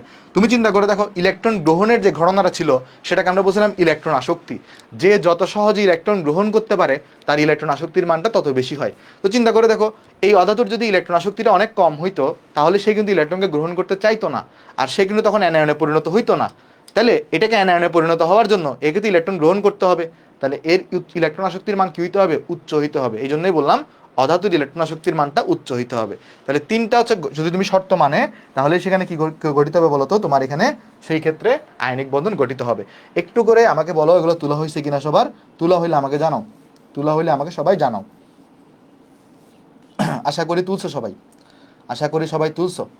ওকে দেখো ডান। এবার আসো আমরা আলোচনা করি একটু করে ওই যে এনথালপি নিয়ে, এনথালপি নিয়ে আলোচনা করি। আসো এনথালপি নিয়ে আলোচনা করি। এনথালপি আগে একটু আলোচনা করি, চলো এনথালপি নিয়ে। এনথালপি দেখো, এনথালপি যদিও আমাদের চ্যাপ্টার 4 এর পড়া, তারপরে আমি তোমাকে হালকা এখানে আইডিয়া দিই। এনথালপি দেখো, এনথালপি মানে হচ্ছে, দেখো কোনো বিক্রিয়া চলাকালে, কোনো বিক্রিয়া চলাকালে চলাকালে যে শক্তির পরিবর্তন হয়, যে শক্তির পরিবর্তন হয়। মানে একদম সহজভাবে দেখো, এটার ডেফিনেশনটা আমরা একদম বইয়ের ভাষায় দিব যখন আমরা রাসায়নিক পরিবর্তন করব, বাট আমি তোমাকে সহজভাবে আগে বোঝাচ্ছি। কোনো বিক্রিয়া চলাকালে যে শক্তির পরিবর্তন হয় তাকে বিক্রিয়ার এনথালপি বলে। তাকে কি বলে? বিক্রিয়ার এনথালপি বলে। একদম সহজ ভাষায় যদি তোমাকে আমি বলি, এনথালপি বলে। এনথালপিকে আমরা কি দিয়ে প্রকাশ করি? ডেল্টা এইচ দিয়ে প্রকাশ করি। এনথালপিকে কি দিয়ে প্রকাশ করা হয়? ডেল্টা এইচ দিয়ে প্রকাশ করি। বলতো ডেল্টা এইচ এর মান যদি 0 থেকে বড় হয় তাহলে সেটাকে আমরা কি বলি? এটাকে আমরা বলি তাপ উৎপাদী বিক্রিয়া। মনে আছে? সরি, তাপহারী বিক্রিয়া। ডেল্টা এইচ যদি 0 থেকে বড় হয় তাকে আমরা বলি তাপহারী বিক্রিয়া। তাপহারী বিক্রিয়া। আর ডেল্টা এইচ যদি কি হয়? আর ডেল্টা এইচ যদি লেস দেন 0 হয় তাকে আমরা বলি তাপ উৎপাদী বিক্রিয়া। কেন সেটাও তুমি ব্যাখ্যা পাবা চ্যাপ্টার 4-এ গিয়ে। এটাও ব্যাখ্যা করবো যে ডেল্টা এইচ 0 হইলে কেন তাপহারী, delta H less than sorry 0 থেকে কম হইলে কেন তাপ উৎপাদী, 0 থেকে বেশি হলে কেন তাপহারী, সেটা আমরা পরে ব্যাখ্যা করবো চ্যাপ্টার 4-এ গিয়ে। আর এটাও আমরা জানি সবাই যে ডেল্টা এইচ যদি লেস দেন 0 হয় তাহলে এটা হচ্ছে তাপ উৎপাদী। ওকে, এবার দুইটা জিনিস নিয়ে আমাদের একটু জানা লাগবে। একটা হচ্ছে আমরা অলরেডি পড়ে আসছি লেটিস এনথালপি, একটা আমরা অলরেডি পড়ে আসছি লেটিস এনথালপি, একটা আমরা অলরেডি পড়ে আসছে কি? Lettuce enthalpy. যদি এটা ডেফিনেশনটা দিই নেই, তারপরে ডেফিনেশনটা চলো তোমাকে দেখাই দিই আমি, তুমি পরীক্ষা আসলে কিভাবে লিখবা। দেখো, লেটিস এনথালপি। তাহলে লেটিস এনথালপির আমরা ডেফিনেশন মনে রাখবো যে গ্যাসীয় ক্যাটায়ন ও অ্যানায়ন থেকে, মনে রাখবা গ্যাসীয় ক্যাটায়ন ও অ্যানায়ন থেকে, অ্যানায়ন থেকে 1 মোল তোমার আয়নিক যৌগ, 1 মোল আয়নিক ক্যালাস গঠনের সময়, 1 মোল আয়নিক ক্যালাস গঠনের সময়, এইভাবে বলতে পারো আয়নিক বন্ধন গঠনের সময় যে শক্তি নির্গত হয়, গঠনের সময় যে শক্তি নির্গত হয় তাকে লেটিস এনথালপি বলে। লেটিস এনথালপি বলে। বুঝতে পারছি? আচ্ছা, আর আরেকটা জিনিস একটু করে মনে রাখো, জাস্ট সামান্য করে মনে রাখো, এটা ব্যাখ্যা দেখার দরকার নেই, জাস্ট একটু করে এটা মনে রাখো যে লেটিস এনথালপি যেটা আছে এটা অ্যাকচুয়ালি চার্জের সমানুপাতিক হয়। কার সমানুপাতিক হয়? চার্জের সমানুপাতিক হয়, কিন্তু সাইজের ব্যস্তানুপাতিক হয়। কিসের ব্যস্তানুপাতিক হয় বলো তো? সাইজের ব্যস্তানুপাতিক হয়। এটা কোত্থেকে আসছে জানো? ওই একটা সূত্র তোমরা পড়ছো না, এফ ইজ প্রপোর্শনাল টু ওই যে Q1 Q2 divided by D square থাকে ভাই। সাইজের স্কোয়ারের অ্যাকচুয়ালি ব্যস্তানুপাতিক হয়। এরকম পড়ে আসছো না বলো তো? জাস্ট সাইজের স্কোয়ার না নাকি শুধু সাইজ ব্যস্তানুপাতিক, এটা মনে রাখলেও চলবে। জাস্ট এটা মনে রাখো একটু করে যে আমরা যে লেটিস এনথালপি আছে সেটা কি হবে? চার্জের সমানুপাতিক হবে আর সাইজের ব্যস্তানুপাতিক হবে। বুঝছো? একটু করে জাস্ট এটা মনে রাখো। আমি বলি এটা কেন হয়েছে আমি তোমাকে একটু ব্যাখ্যা করি। দেখো কেন হয়েছে আমি তোমাকে ব্যাখ্যা করি। দেখো তো আমাকে একটু করে বলো তো এখানে ধরো প্লাস চার্জ আর একটা মাইনাস চার্জ। এমন যদি হইতো এখানে +3 চার্জ আছে, এখানে -3 চার্জ আছে, ভালো করে বুঝো। আমাকে একটা জিনিস বলো, প্লাস আর মাইনাস আর +3 আর -3 কোনটার স্টেবিলিটি বেশি হবে? ভালো করে বুঝো। দেখো আমি তোমাকে যদি ব্যাখ্যা দিই, একটা এখানে দেখে আসো, এখানে একটু করে দেখে। ধরো একটাতে প্লাস চার্জ আর মাইনাস চার্জ, আরেকটাতে প্লাস চার্জ 3টা আছে, মাইনাস চার্জ 3টা আছে। বলো তো কোনটার স্টেবিলিটি বেশি হবে? নিচেরটার না, সেকেন্ডটার। এটার কি বিষয় হবে বলো তো? স্টেবিলিটি বেশি হবে। এটার তাহলে তুমি বলতেছো স্টেবিলিটি বেশি হবে, তাহলে এটা স্টেবিলিটি বেশি হওয়া মানে কি বলো তো? এটার স্টেবিলিটি বেশি হওয়া মানে কি? দেখো ভালো করে দেখো, স্টেবিলিটি বেশি হলে কিন্তু লেটিস শক্তিও বেশি হয়। স্টেবিলিটি বেশি হলে কি হয়? লেটিস শক্তিরও কিন্তু কি হয়ে থাকে বলো তো? বেশি হয়ে থাকে। এটাই বলতেছি এখানে যে দেখো তার মানে কি হলো, চার্জের মান যত বাড়লো স্টেবিলিটি বাড়লো, স্টেবিলিটি বাড়া মানে কিন্তু লেটিস শক্তিও বেশি হওয়া। তাই এখানে কি হবে? চার্জের পরিমাণের সাথে কিন্তু লেটিস এনথালপিটা সমানুপাতিক। আবার তুমি নিজেও বুঝতেছো যে ধরো কথার কথা এমন, মানে ধরো ব্যাপারটা যদি ওই যে আবার সাইজ, ওই দূরত্ব বেড়ে গেলে কি হবে? দূরত্ব বেড়ে গেলে কিন্তু ওই যে স্টেবিলিটি কমে যাবে, আর দূরত্ব হ্রাস পাইলে কিন্তু স্টেবিলিটি বেড়ে যাবে, কারণ আকর্ষণটা তখন বেশি হবে। সেই জন্য এটা সাইজেরও কিন্তু ব্যস্তানুপাতিক হয়। সাইজ বলতে আসলে কি বোঝাচ্ছে আমরা এখানে? এই দেখো সাইজ এটা মানে কি জানো? এই সাইজ এটা মানে হচ্ছে যে অ্যাকচুয়ালি ওই যে ক্যাটায়নের ব্যাসার্ধ প্লাস অ্যানায়নের ব্যাসার্ধ। সাইজ মানে এটা, বুঝছো? সাইজ মানে এখানে কি বোঝাচ্ছে? ওই যে দূরত্বটা। সাইজ বলতে আসলে দূরত্ব বোঝাচ্ছে। কোন দূরত্ব? দুইটা নিউক্লিয়াসের মধ্যবর্তী দূরত্ব। অর্থাৎ ওই ক্যাটায়নের যদি ব্যাসার্ধ আর অ্যানায়নের ব্যাসার্ধকে যদি যোগ করো তাহলেই তুমি এখানে সাইজটা পেয়ে যাবা। এতটুকু একটু বোঝা গেছে কিনা আমাকে বলো তো, সাইজটা সবাই বুঝতে পারছো কিনা? কেউ যদি না বুঝে আমাকে বলতে পারো, কেউ যদি না বুঝে আমাকে বলতে পারো। দেখো সাইজটা কি সবাই বুঝতে পারছো? সাইজ মানে কি? সাইজ মানে হচ্ছে যে ওই যে তোমার ক্যাটায়নের ব্যাসার্ধ আর অ্যানায়নের ব্যাসার্ধের যোগফলটা। কেমন? মানে অ্যাকচুয়ালি এটা তো দূরত্ব ছিল, দূরত্ব বলতে সাইজ বোঝাচ্ছে এখানে। ওকে, আচ্ছা আরেকবার বলবো, আরেকবার বলতেছি দেখো। আচ্ছা আমাকে বলে কোনটা বোঝো নাই? চার্জটা কি বুঝতে পারছো সবাই? চার্জের ব্যাপারটা সাথে কি বুঝতে পারছো? Charge is proportional to lattice enthalpy, এটা কি বুঝতে পারছো? Charge is proportional to lattice enthalpy, এটা কি বুঝতে পারছো? চার্জেরটা বুঝতে পারছো, চার্জেরটা বুঝতে পারছো, সাইজটা বুঝে আসো। আচ্ছা আমাকে বলো, এই সূত্র কি তোমরা কখনো দেখছো? এই সূত্র কি তোমরা কখনো দেখছো? ওই যে কুলম্বের সূত্র তোমরা দেখে আসার কথা। তো ওইখানে কি ছিল বলো তো? এই যে এই ডি দ্বারা আমরা কি বুঝতাম? ধরো এখানে একটা প্লাস চার্জকে নিছো, ধরো এখানে একটা পজিটিভ চার্জ আছে, আর এখানে ধরো একটা নেগেটিভ চার্জ আছে। এই ডি দ্বারা কিন্তু বুঝাইতো এটা যে দুইটার কেন্দ্র আছে না, এই দুই কেন্দ্রের মধ্যবর্তী দূরত্ব। এটা দ্বারা আমরা কি বুঝতাম? ডি বুঝতাম না? এটা দ্বারা আমরা কি বুঝতাম? ডি বুঝতাম। তাহলে দেখো ডি এর মান যত বড় হবে এফ কিন্তু ছোট হবে, আকর্ষণ তত কম হবে। আর আমি চলো এটাকে নেক্সট পৃষ্ঠাটা করে ক্লিয়ার করি। দেখো নেক্সট পৃষ্ঠা ক্লিয়ার করে আসো। দেখো ব্যাপারটা বুঝে বলি। এফ ইজ প্রপোর্শনাল টু কি হয়ে থাকে আমরা জানি সবাই। এফ ইজ প্রপোর্শনাল টু ওই যে চার্জ আর সাইজের ব্যস্ত অনুপাতে। চার্জ আর সরি এইভাবে না লিখি যে কিউ ওয়ান কিউ টু আর ডিভাইডেড বাই হচ্ছে ডি স্কোয়ার। ওকে, ডি দ্বারা আমরা কি বুঝতাম? ধরো এখানে ধরো একটা পজিটিভ চার্জ আছে, এখানে একটা পজিটিভ চার্জ আছে, আর ধরো এখানে একটা নেগেটিভ চার্জ আছে, এখানে একটা নেগেটিভ চার্জ আছে। তো এখানে এই দুইটা যে দূরত্ব, এটাকে আমি বেসিক্যালি কি বলতাম? আমরা ডি বলতাম, রাইট? এটা আমরা দেখে আসছিলাম। আর তোমার ইয়ার ক্ষেত্রে কি হয়েছে দেখো তো, এখানে তোমার যখন আয়নিক বন্ধন গঠিত হয় তখন এখানে কিন্তু একটা ক্যাটায়ন থাকে। তাহলে এই ক্যাটায়নের একটা ব্যাসার্ধ আছে না? এই ক্যাটায়নের ব্যাসার্ধ কোনটা? এই ক্যাটায়নের ব্যাসার্ধ হচ্ছে আর প্লাস। আবার এখানে কি থাকে? এটা অ্যানায়ন থাকে। আমরা জানি নর্মালি অ্যানায়নের ব্যাসার্ধ বড় হয়। আর তাহলে এখানে যে দূরত্বটা, এটাকে আমি কি বলতে পারি? এটাকে আমি বলতে পারি আর মাইনাস। এখন দেখো তো তাহলে এদের ক্ষেত্রে ওই যে আমার ডিস্টেন্সটা কোনটা হবে? এই দুটার মধ্যে যদি আমি যখন এফ লিখি, যখন এদের মধ্যে যখন আমি এফটা লিখবো, দেখো ভালো করে দেখো। তোমরা একটু আগে বলে আসছো এখানে যে ভাই এই জায়গাটায় আকর্ষণ বলের মানটা বেশি। তাহলে দেখো এই জায়গাটায় আকর্ষণ বলের মানটা বেশি, তাই এই জায়গার স্টেবিলিটি বেশি। কারণ যেখানে প্লাস চার্জ আর মাইনাস চার্জের পরিমাণ বেশি থাকবে তারা এখানে কি করবে? টেনে ধরে রাখবে একে অপরকে, তাহলে সেটা বেশি স্টেবল হবে যৌগটা। আর স্টেবিলিটির সাথে কিন্তু লেডিস শক্তির সম্পর্ক সমানুপাতিক। এটা কি বুঝতে পারতেছো? দেখো স্টেবিলিটির সাথে কিন্তু লেডিস শক্তির সম্পর্ক কীরকম? সমানুপাতিক সম্পর্ক। তাহলে তুমি দেখো ভালো করে বুঝো, আমি যদি ডিস্টেন্সকে বাড়াই তাহলে বলো তো এফটা কী হবে? কমবে। এফ কী হবে? এফ হচ্ছে কমবে। তাহলে স্টেবিলিটি কী হবে? স্টেবিলিটি কমবে। এটা তো আমরা সবাই বুঝতে পারতেছি। কারণ এফ বেশি, ডিস্টেন্স যদি কম থাকে তাহলে আকর্ষণ বল বেশি হবে আর যৌগটা তত বেশি স্টেবল হবে। তার মানে সেখানে কিন্তু স্টেবিলিটি কিন্তু কী হবে? বাড়বে।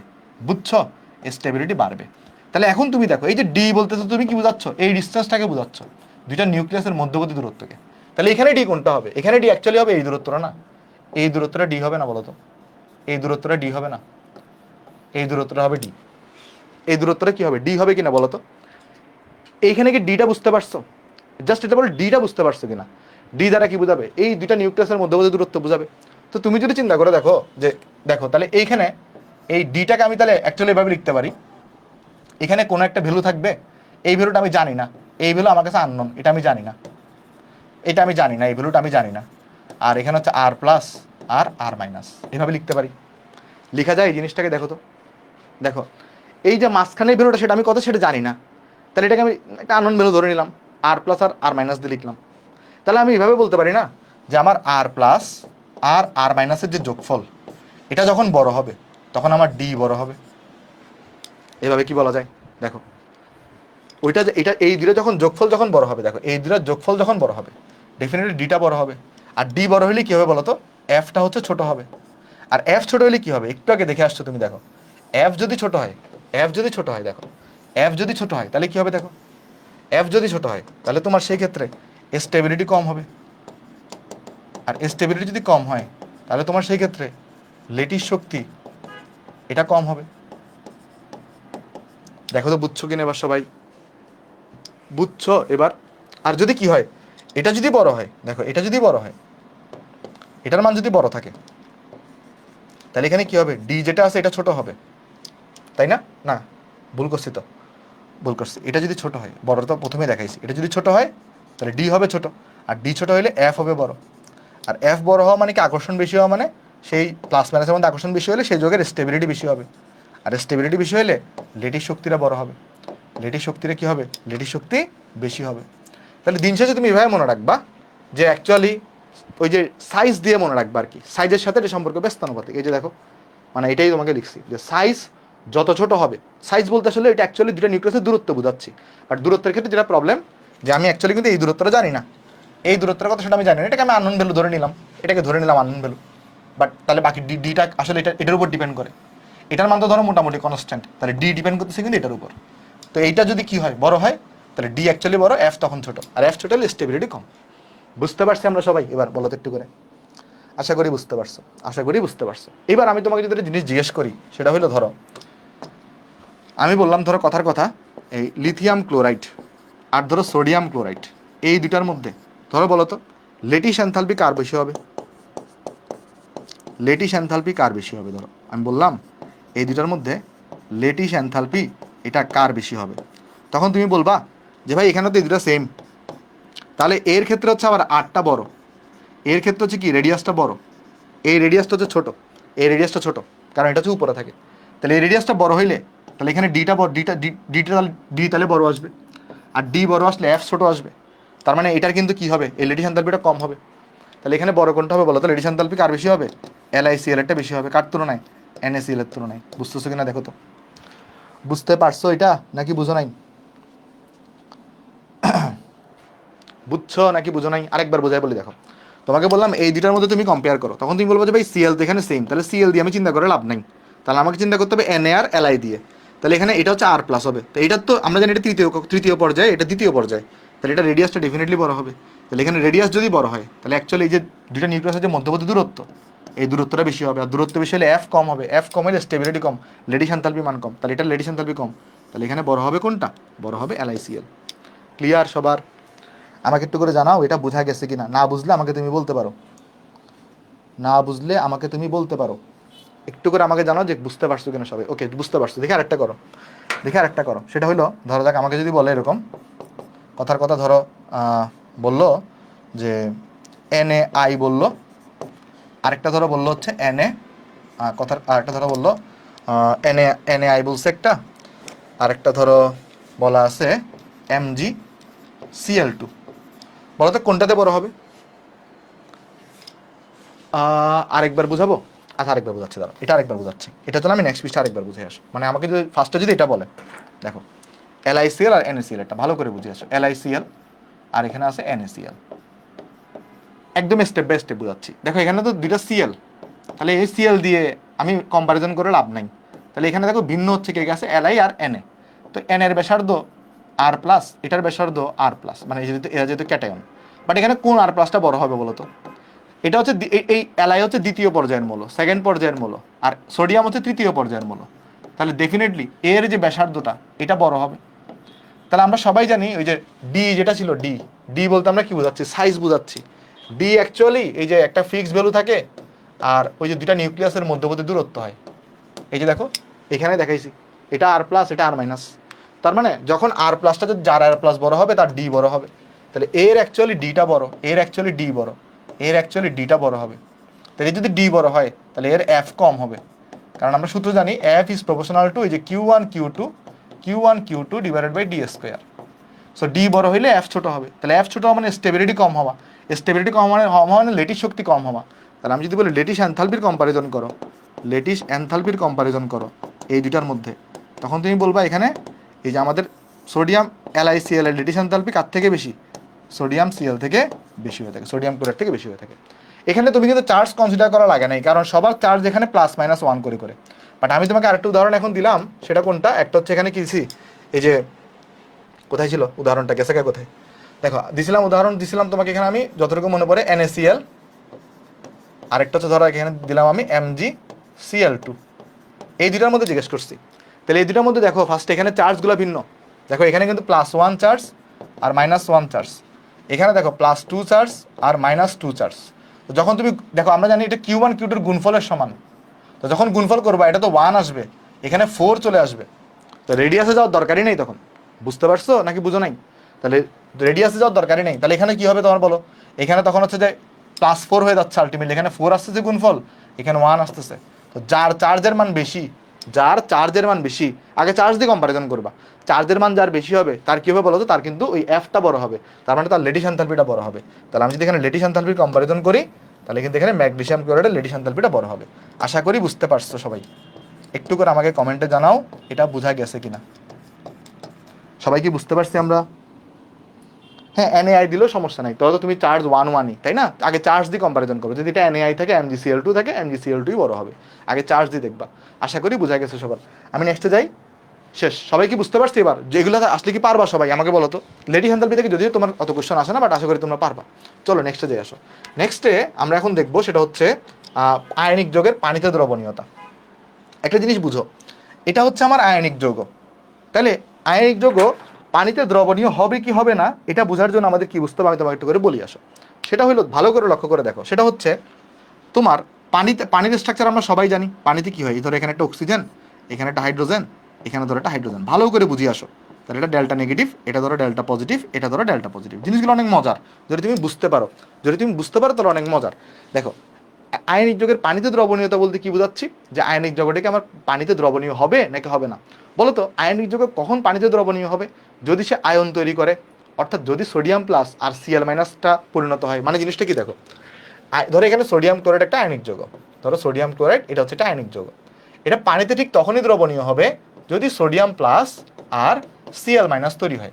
ভালো করে বুঝো, সোডিয়াম ক্লোরাইডটা তখনই আয়নিত হবে বা তখনই দ্রবণীয় হবে পানিতে যদি সে আয়ন তৈরি করতে পারে। যদি সে কি তৈরি করতে পারে? আয়ন তৈরি করতে পারে। তার মানে একটা জিনিস তুমি বুঝো, সোডিয়াম ক্লোরাইডকে সোডিয়াম প্লাস আর Cl মাইনাসে পরিণত করতে কত এনার্জি দিতে হবে কেউ বলতে পারবা? সোডিয়াম ক্লোরাইডকে সোডিয়াম প্লাস আর Cl মাইনাসে পরিণত করতে মিনিমাম কতটুকু এনার্জি দেওয়া লাগবে? কেউ কি বলতে পারবা মিনিমাম কতটুকু এনার্জি দিলে তারা ভাঙবে? সোডিয়াম ক্লোরাইড থেকে তুমি যদি সোডিয়াম প্লাস আর Cl মাইনাস তৈরি করতে চাও, তাহলে মিনিমাম কতটুকু এনার্জি দেওয়া লাগবে? পড়াইছি না তোমাকে, লেটিস শক্তির সমান এনার্জি দিতে হবে বা এর থেকে বেশি দিতে হবে। যদি তুমি লেটিস এনথালপি বা লেটিস এনথালপি থেকে বেশি এনার্জি দাও, তাহলে কি হবে, এই বন্ধনটা ভেঙে গিয়ে সেটা Na প্লাস আর Cl মাইনাসে পরিণত হবে। বুঝতে পারতেছো নাকি বুঝো নাই? তাহলে এখানে ভাঙার জন্য এনার্জি দিতে হয়। ওকে, আচ্ছা এবার বুঝো, যখন তুমি আয়নিক যৌগটাকে পানিতে দিবা, মানে ধরো ব্যাপারটা হচ্ছে, ধরো তুমি এখানে একটা পানি নিছো, পানি, এখানে কিছু পানি আছে অনেকগুলা, এখানে ধরো তুমি সোডিয়াম ক্লোরাইডকে একটা চামচ দিয়ে দিছো, ধরো সোডিয়াম ক্লোরাইডকে ঢালছো এখানে। তো সোডিয়াম ক্লোরাইডের চারপাশে তখন পানি ঘিরে ধরবে না বলো তো? সোডিয়াম ক্লোরাইডের চারপাশে কি করবে, পানিটা ঘিরে ধরবে। তাহলে কি হবে, এই যে সোডিয়াম ক্লোরাইড তোমার ছিল এখানে, এই যে সোডিয়াম ক্লোরাইড যৌগটা আছে, এর চারপাশে কিন্তু কোটি কোটি পানির কণা এটাকে ঘিরে ধরবে। দেখো এর চারপাশে কি হবে, এখানে এই যে আমি একটা দিয়ে দেখাচ্ছি, কোটি কোটি পানির কণা কিন্তু এটাকে ঘিরে ধরবে। কোটি কোটি পানির কণা কি করবে, এটাকে ঘিরে ধরবে। ধরো এটা ডেল্টা নেগেটিভ, ডেল্টা পজিটিভ, এটা ডেল্টা পজিটিভ। তারপর ধরো এখানেও একটা পানির কণা এটাকে ঘিরে ধরবে, মানে কোটি কোটি পানির কণা কি করবে, এই যে আমার সোডিয়াম ক্লোরাইড আছে তাকে কিন্তু ঘিরে ধরবে।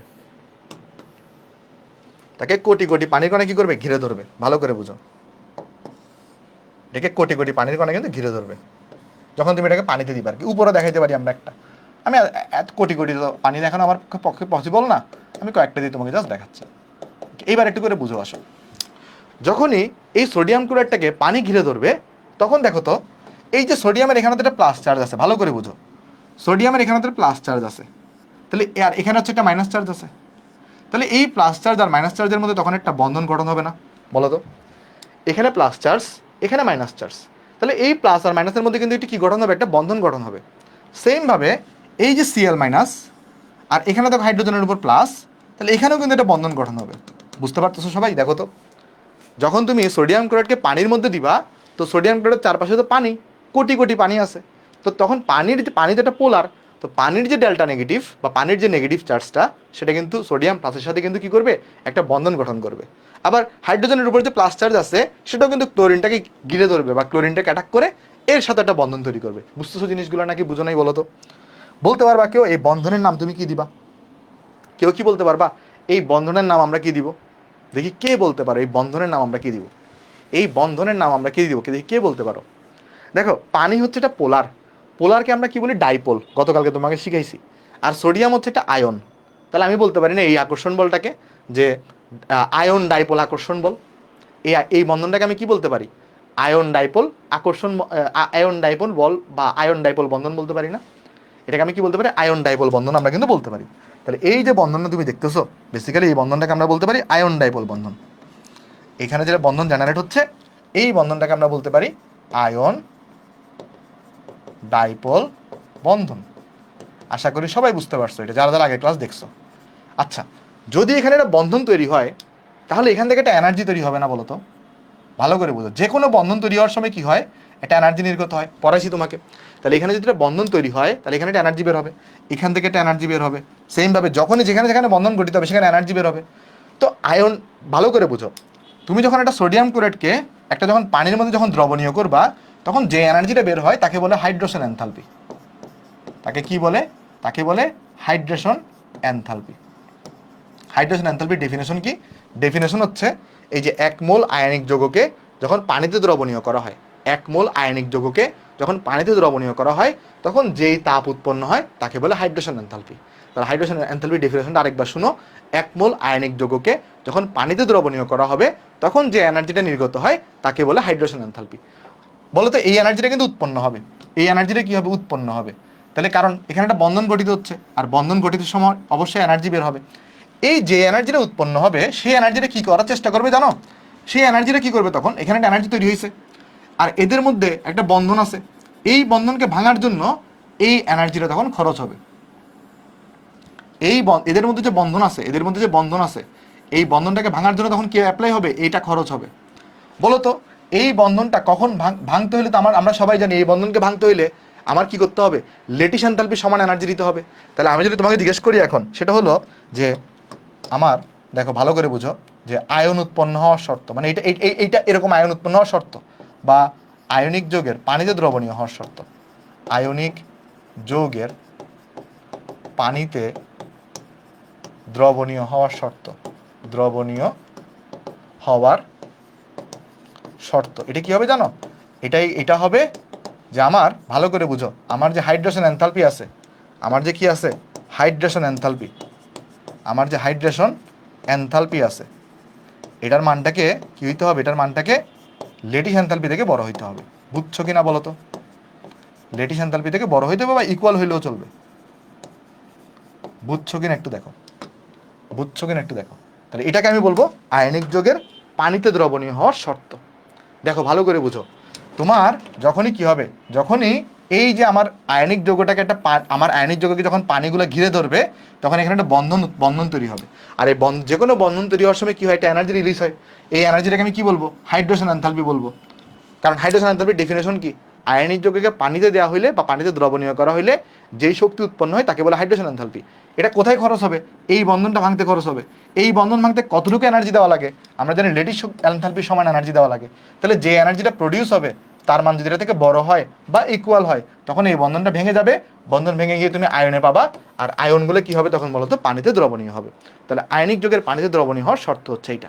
সবাই কি বুঝতে পারছি? একটু আমাকে জানাবা, একটু কি আমাকে জানাবা সবাই বুঝতে পারছি কিনা? দেখো তো বুঝছো কিনা, সবাই কি বুঝতে পারছো? এটা ভেরি গুড। কেউ যদি না বুঝো, কোনো জায়গায় না বুঝলে আমাকে অবশ্যই বলো, আমি আরেকবার বোঝাবো। জান্নাতুল তুমি কোন জায়গায় বুঝো না আমাকে বলো, আমি আরেকবার বোঝাচ্ছি। মৌসুমি তুমিও বলতে পারো কোন জায়গায় বুঝো না, আমি আরেকবার তাহলে বোঝাচ্ছি তোমাকে।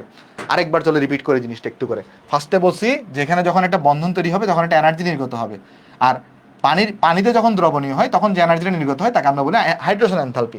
তাহলে এই এনার্জিটা চেষ্টা করবে এই বন্ধনটা ভাঙার, আর এই বন্ধনটাকে ভাঙার জন্য, যেহেতু এটা আয়নিক বন্ধন, এটাকে ভাঙার জন্য কি করতে হবে?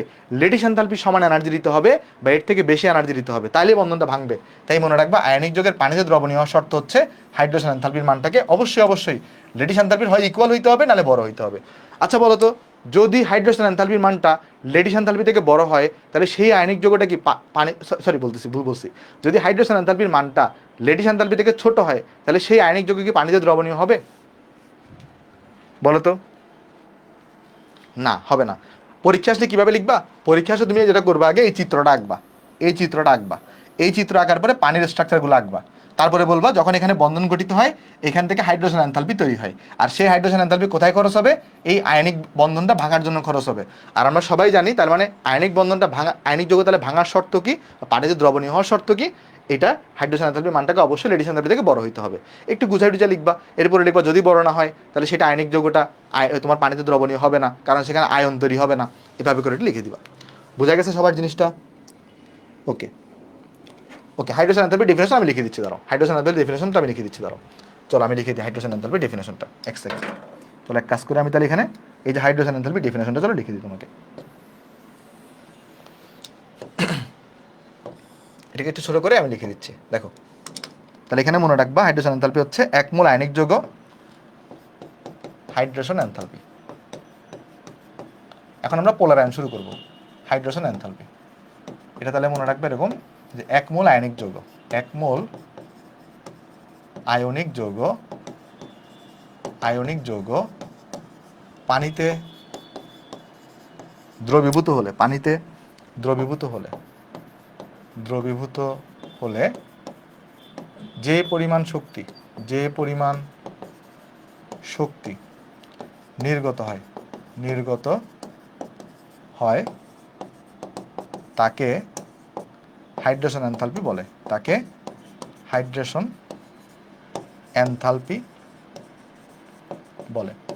ওকে ঠিক আছে, একটু তাহলে এটা তুমি পরে তুলে নিও। ওকে তাহলে আমরা চলো এখন শুরু করবো হচ্ছে আমাদের এই যে কি নিয়ে আলোচনা করবো, এই পোলার আয়নটা নিয়ে আলোচনা করবো। আসো তাহলে একটু এই পাশে নিয়ে আসি, আসো। ঠিক আছে, সবার কি তোলা হয়েছে, সবার কি হয়েছে, ডান? ওকে ওকে হ্যাঁ, ক্লাস তুমি যদি রেগুলারলি না করো তাহলে কিন্তু বুঝবা না, কেমন? ক্লাস রেগুলারলি না করলে বুঝবা না। চলো চলো আশা করি যাই, আসো চলো। এটা নর্মালি এটা 2 নম্বরে আসে, নর্মালি এই কোয়েশ্চনগুলো 2 নম্বরে আসে, খতে আসে। সো খতে যতটুকু ব্যাখ্যা দেওয়া দরকার ততটুকু ব্যাখ্যা দিলেই চলবে। চলো আলোচনা করি পোলারাইজেশন বা পোলার আয়ন। এটা জিনিসটাকে আমি তোমাকে একটু বুঝাই বলি, আসো খেয়াল করে দেখো। সেটা হইলো আমরা সবাই জানি আমাদের যে আয়নিক যৌগ আছে, আমাদের যে কি আছে, আমাদের যে আয়নিক যৌগ আছে, আয়নিক যৌগে কি হয়, এটা একটা 5 স্টারওয়ালা টপিক।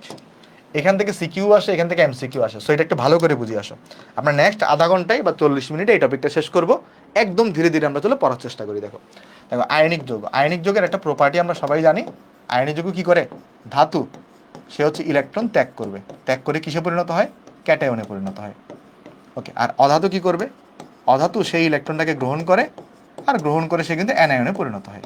এবার একটু করে আমরা বোঝার চেষ্টা করি, আসো একটা স্পেশাল কেস চিন্তা করার চেষ্টা করি আমরা। কি স্পেশাল কেস, ভালো করে বুঝে আসো। ধরো আমার যেই অ্যানায়নটা আছে তার সাইজ হচ্ছে অনেক বড়, ভালো করে বুঝো। আমরা চিন্তা করতেছি যে এটা হচ্ছে আমাদের অ্যানায়নের নিউক্লিয়াস, এটা আমাদের অ্যানায়নের নিউক্লিয়াস, এটা আমাদের অ্যানায়ন, এটা আমাদের অ্যানায়ন, আর আমি ধরে নিচ্ছি অ্যানায়নের সাইজটা হচ্ছে অনেক বড়, কথার কথা। এটা অ্যাজামশন করে নিচ্ছি, কেন বড় হয়েছে ছোট হয়েছে সেটা আমরা পরে আলোচনা করবো। জাস্ট ধরে নিই যে আলোচনা সাপেক্ষে ধরে নিলাম আমরা যে অ্যানায়নটা নিলাম তার সাইজ হচ্ছে অনেক বড়। তাহলে অ্যানায়নের কক্ষপথে কি থাকবে, ইলেকট্রন থাকবে না। আমরা সবাই জানি এটা, আমরা অলরেডি চ্যাপ্টার 2-তে পড়ে আসছি। ইলেকট্রনগুলো কি করে, ধর এটা যদি ইলেকট্রন হয় সে কিন্তু ইলেকট্রন মেঘ সৃষ্টির মাধ্যমে এভাবে করে ঘুরতে থাকে। তাহলে এটাকে আমি কি বলতে পারি, ইলেকট্রন মেঘ। তাহলে ইলেকট্রন মেঘ সৃষ্টির মাধ্যমে তার কক্ষপথে সে কিন্তু আবর্তন করতেছে, রাইট? এটা আমরা পড়ে আসছি না সবাই, যে ইলেকট্রনগুলো তার কক্ষপথে ইলেকট্রন মেঘ সৃষ্টির মাধ্যমে ঘুরতেছে। এটা আমরা কিন্তু পড়ে আসছি, যে কোয়ান্টাম বলবিদ্যা মডেল ছিল এখানে পড়ে আসছি। আচ্ছা, তাহলে যে অ্যানায়নটা নিলাম তার সাইজ অনেক বড়। ওকে আচ্ছা, এবার আমি কি করতেছি, এর পাশে একটা ধরা যাক ক্যাটায়ন আছে, ধরা যাক এর পাশে একটা ক্যাটায়ন আছে, কিন্তু ক্যাটায়নের আমরা একদম ছোট ক্যাটায়ন নিয়েছি, কথার কথা। ধরো যে ক্যাটায়নটাকে নিয়েছি তার ধরো সাইজ একদমই ছোট। ধরা যাক যে ক্যাটায়নটাকে আমরা নিছি এটা ক্যাটায়ন, এটা ক্যাটায়ন, বাট ক্যাটায়নের প্রবলেমটা হইলো ক্যাটায়নের সাইজটা অনেক ছোট, ক্যাটায়নের সাইজটা অনেক ছোট। তাহলে এটা ক্যাটায়নের ইলেকট্রন মেঘগুলো এভাবে করে ঘুরবে। ওকে, এবার তুমি চিন্তা করে দেখো, সেটা হইলো এটা তো অ্যানায়নের নিউক্লিয়াস, অ্যানায়নের নিউক্লিয়াসটা অ্যানায়নের ইলেকট্রন ম্যাগটাকে নিজের দিকে আকর্ষণ করবে না। দেখো অ্যানায়নের নিউক্লিয়াসটা অ্যানায়নের ইলেকট্রন ম্যাগটাকে নিজের দিকে ধরা যাক F1 বলে আকর্ষণ করবে। একইভাবে তুমি ভালো করে দেখো, ভালো করে লক্ষ্য করো, এখানেও কিন্তু এক ধরনের আকার, যেহেতু এটার আকার অনেক ছোট আর এটা তো মোটামুটি পাশাপাশিই থাকে, তাহলে এই ক্যাটায়নের যে নিউক্লিয়াস আছে এটাও কিন্তু কি করবে, এই অ্যানায়নের ইলেকট্রন ম্যাগটাকে নিজের দিকে আকর্ষণ করবে। ভালো করে বুঝো, যেহেতু ক্যাটায়নের সাইজটা অনেক ছোট, তাই ক্যাটায়ন কি করবে, অ্যানায়নের যে ইলেকট্রন মেঘ আছে তাকে কিন্তু নিজের দিকে আকর্ষণ করবে। ধরা যাক F2 বলে আকর্ষণ করতেছে। তাহলে এখানে দুইটা ঘটনা করতেছে, একটু করে মনোযোগ দিই। একটা হচ্ছে অ্যানায়নের নিউক্লিয়াসটা এর অ্যানায়নের ইলেকট্রন মেঘটাকে নিজের দিকে আকর্ষণ করতেছে, ধরা যাক সেটা F1 বলে। একই সাথে ক্যাটায়নের সাইজ ছোট হওয়ার কারণে ক্যাটায়নের নিউক্লিয়াসটাও কি করতেছে, এই অ্যানায়নের ইলেকট্রন মেঘটাকে নিজের দিকে আকর্ষণ করতেছে, ধরো এটা F2 বলে। দেখো এইখানে ধরা যাক এই যে যেহেতু এইখানে সাইজটা অনেক বড় নিছি, তাহলে এই যে নিউক্লিয়াস থেকে যে ইলেকট্রন মেঘের দূরত্ব সেটাকে যদি R দিয়ে প্রকাশ করি এটা অনেক বড় হবে। তাহলে দূরত্ব বড় হলে এই F1 এর মানটা অনেক ছোট হবে না। আর এখানে তো দূরত্বটা কম, তাহলে এখানে দূরত্বটা কিন্তু কম, তাহলে এখানে F2 এর মানটা বড় হবে না। এতটুকু কি বোঝা গেছে ভাই সবার? আমাকে একটু করে বলো, F1 আর F2 এর মধ্যে F2টাকে আমরা বড় চিন্তা করতেছি, এটা কি সবাই বুঝতে পারছো? F2টাকে আমরা বড় চিন্তা করতেছি, এটা কি সবাই বুঝতে পারছি? ওকে, এইবার তাহলে কি হবে বলো তো এখন কাহিনী? এবার দেখি আমরা কাহিনী কি হবে। কাহিনী হবে যেটা, সেটা হচ্ছে এরকম। দেখো, ব্যাপারটা হচ্ছে তারা প্রথমে এরকম ছিল, ভালো করে বুঝে আসো, তারা প্রথমে এরকম ছিল, কেমন? তারা প্রথমে আগে এরকম ছিল, এখন হবে কি দেখো। তোমার কাছে কি মনে হয় এই অ্যানায়নের ইলেকট্রন ম্যাগনেটিক আর এরকম থাকতে পারবে? তোমার কাছে কি মনে হয় অ্যানায়নের ইলেকট্রন ম্যাগনেটিক আর এরকম থাকতে পারবে? থাকতে পারবে না। কেন থাকতে পারবে না? কারণ এই আকর্ষণ বলটা হচ্ছে কম আর এই আকর্ষণ বলটা হচ্ছে বেশি। এর ফলে কি হবে, অ্যানায়নের ইলেকট্রন ম্যাগটা এরকম আর থাকতে পারবে না। কি হবে আমি তোমাকে বলি, এটা একটু ক্যাটায়নের দিকে সরে আসবে। ক্যাটায়নেরটা কীরকম ছিল? ক্যাটায়নটা ছিল আমার এরকম। তখন এখানে যে ঘটনা ঘটবে, এই ইলেকট্রন ম্যাগটা এই ক্যাটায়নের দিকে একটু করে সরে আসবে। দেখো বুঝতেছো কিনা, আরেকবার দেখাই। এটা কিন্তু ক্যাটায়নের দিকে সরে আসবে ইলেকট্রন ম্যাগটা। বুঝতে পারছো, এটা ক্যাটায়নের নিউক্লিয়াস ছিল। ওকে, দেখো তো বুঝছো কিনা, আরেকবার বলি। দেখো সেটা কি হয়েছে এখানে। দেখো আমরা প্রথমে চিন্তা করছি আমার অ্যানায়নটা সাইজ অনেক বড়, ক্যাটায়নের সাইজ অনেক ছোট। তাহলে এই অ্যানায়নের যে নিউক্লিয়াস, সেটা তার ইলেকট্রন ম্যাগনেটটাকে নিজের দিকে টানবে, আকর্ষণ করবে নিউক্লিয়াসটা, যেহেতু এখানে পজিটিভ চার্জ আছে। আর এটার সাইজ ছোট হওয়ার কারণে এর যে নিউক্লিয়াস ক্যাটায়নের, এও কিন্তু কি করবে, অ্যানায়নের ইলেকট্রন ম্যাগনেটটাকে নিজের দিকে টানবে। বাট টানার ক্ষেত্রে কি হবে, যেহেতু এখানে দূরত্ব অনেক বেশি, কারণ এটার আকার অনেক বড় চিন্তা করছি, তো এখানে আকর্ষণ বলটা হবে অনেক কম। আর এখানে দূরত্ব কম হওয়ার কারণে এই আকর্ষণ বলটা অনেক বেশি। এর ফলে এই ইলেকট্রন ম্যাগনেট এরকম থাকতে পারবে না। সে কি করবে, ক্যাটায়নের দিকে হেলে পড়বে। সে কি করবে, দেখো এখানে এই যে তুমি যদি ভালো করে লক্ষ্য করে দেখো, এই কিন্তু ক্যাটায়নের দিকে কিছুটা কি করছে, হেলে পড়ছে। তাহলে হেলে পড়ার কারণে কি হচ্ছে বলো তো? হেলে পড়ার কারণে তুমি যদি লক্ষ্য করো, এই যে দেখো এই জায়গাটাতে, এই জায়গাটাতে দেখো তো, এই জায়গাটাতে ইলেকট্রন শেয়ারিং হচ্ছে না। এখানে কিন্তু কোনো ধরনের ইলেকট্রন শেয়ারিং ছিল না, এগুলো এটা ছিল, এখানে ছিল ইলেকট্রনগুলো, এখানে ছিল এখানে ইলেকট্রনগুলো। বাট এই জায়গাতে কি হয়ে গেছে এখন বলো তো, এই জায়গাতে কিন্তু ইলেকট্রন শেয়ারিং হয়ে গেছে। বুঝতে পারতেছি? এই বিশেষ ঘটনাটাকে বলা হয় পোলারাইজেশন বা পোলারায়ন। মানে ব্যাপারটা বুঝো জিনিসটা। এইটা আগে অ্যানায়নটা ছিল এরকম, অ্যানায়নের ইলেকট্রন ম্যাগনেটটা, কিন্তু অ্যানায়নের সাইজ বড় হওয়ার কারণে আর ক্যাটায়নের সাইজ ছোট হওয়ার কারণে কি হয়, এই অ্যানায়নের যে ইলেকট্রন ম্যাগনেটটা সেটা কিন্তু ক্যাটায়নের দিকে হেলে আসে। এটাকে আমরা এভাবে বলতে পারি যে ক্যাটায়ন দ্বারা, এই জিনিসটাকে এভাবে বলা যায়, এই জিনিসটাকে বলা যায় যে ক্যাটায়ন দ্বারা, ক্যাটায়ন দ্বারা অ্যানায়নের, ক্যাটায়ন দ্বারা অ্যানায়নের ইলেকট্রন মেঘের বিচ্যুতি, ইলেকট্রন মেঘের বিচ্যুতি। আর ক্যাটায়ন দ্বারা অ্যানায়নের ইলেকট্রন মেঘের বিচ্যুতি, এই যে ঘটনাটা, এই ঘটনাটাকেই বলা হয় পোলারাইজেশন, পোলারাইজেশন বা পোলারায়ন, বা পোলারায়ন। বুঝতে পারতেছি? তাহলে পোলারায়নের ডেফিনেশন কি? পোলারায়নের ডেফিনেশন হচ্ছে ক্যাটায়নের নিউক্লিয়াস দ্বারা বা ক্যাটায়ন দ্বারা অ্যানায়নের যে ইলেকট্রন মেঘ, অ্যানায়নের যে ইলেকট্রন মেঘ, তার যে বিচ্যুতি ঘটানো, এটাকে আমরা বলতেছি তোমার হচ্ছে পোলারাইজেশন বা পোলারায়ন। বুঝতে পারছো নাকি বুঝো নাই? সোহান কি এটার নাম কি, সোভান, তুমি কোন জায়গায় বুঝো নাই আমাকে বলো।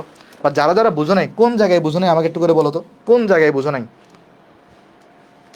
কোন জায়গায় বুঝো নাই আমাকে বলো, সেটা আমি ক্লিয়ার করে দিচ্ছি আরেকবার।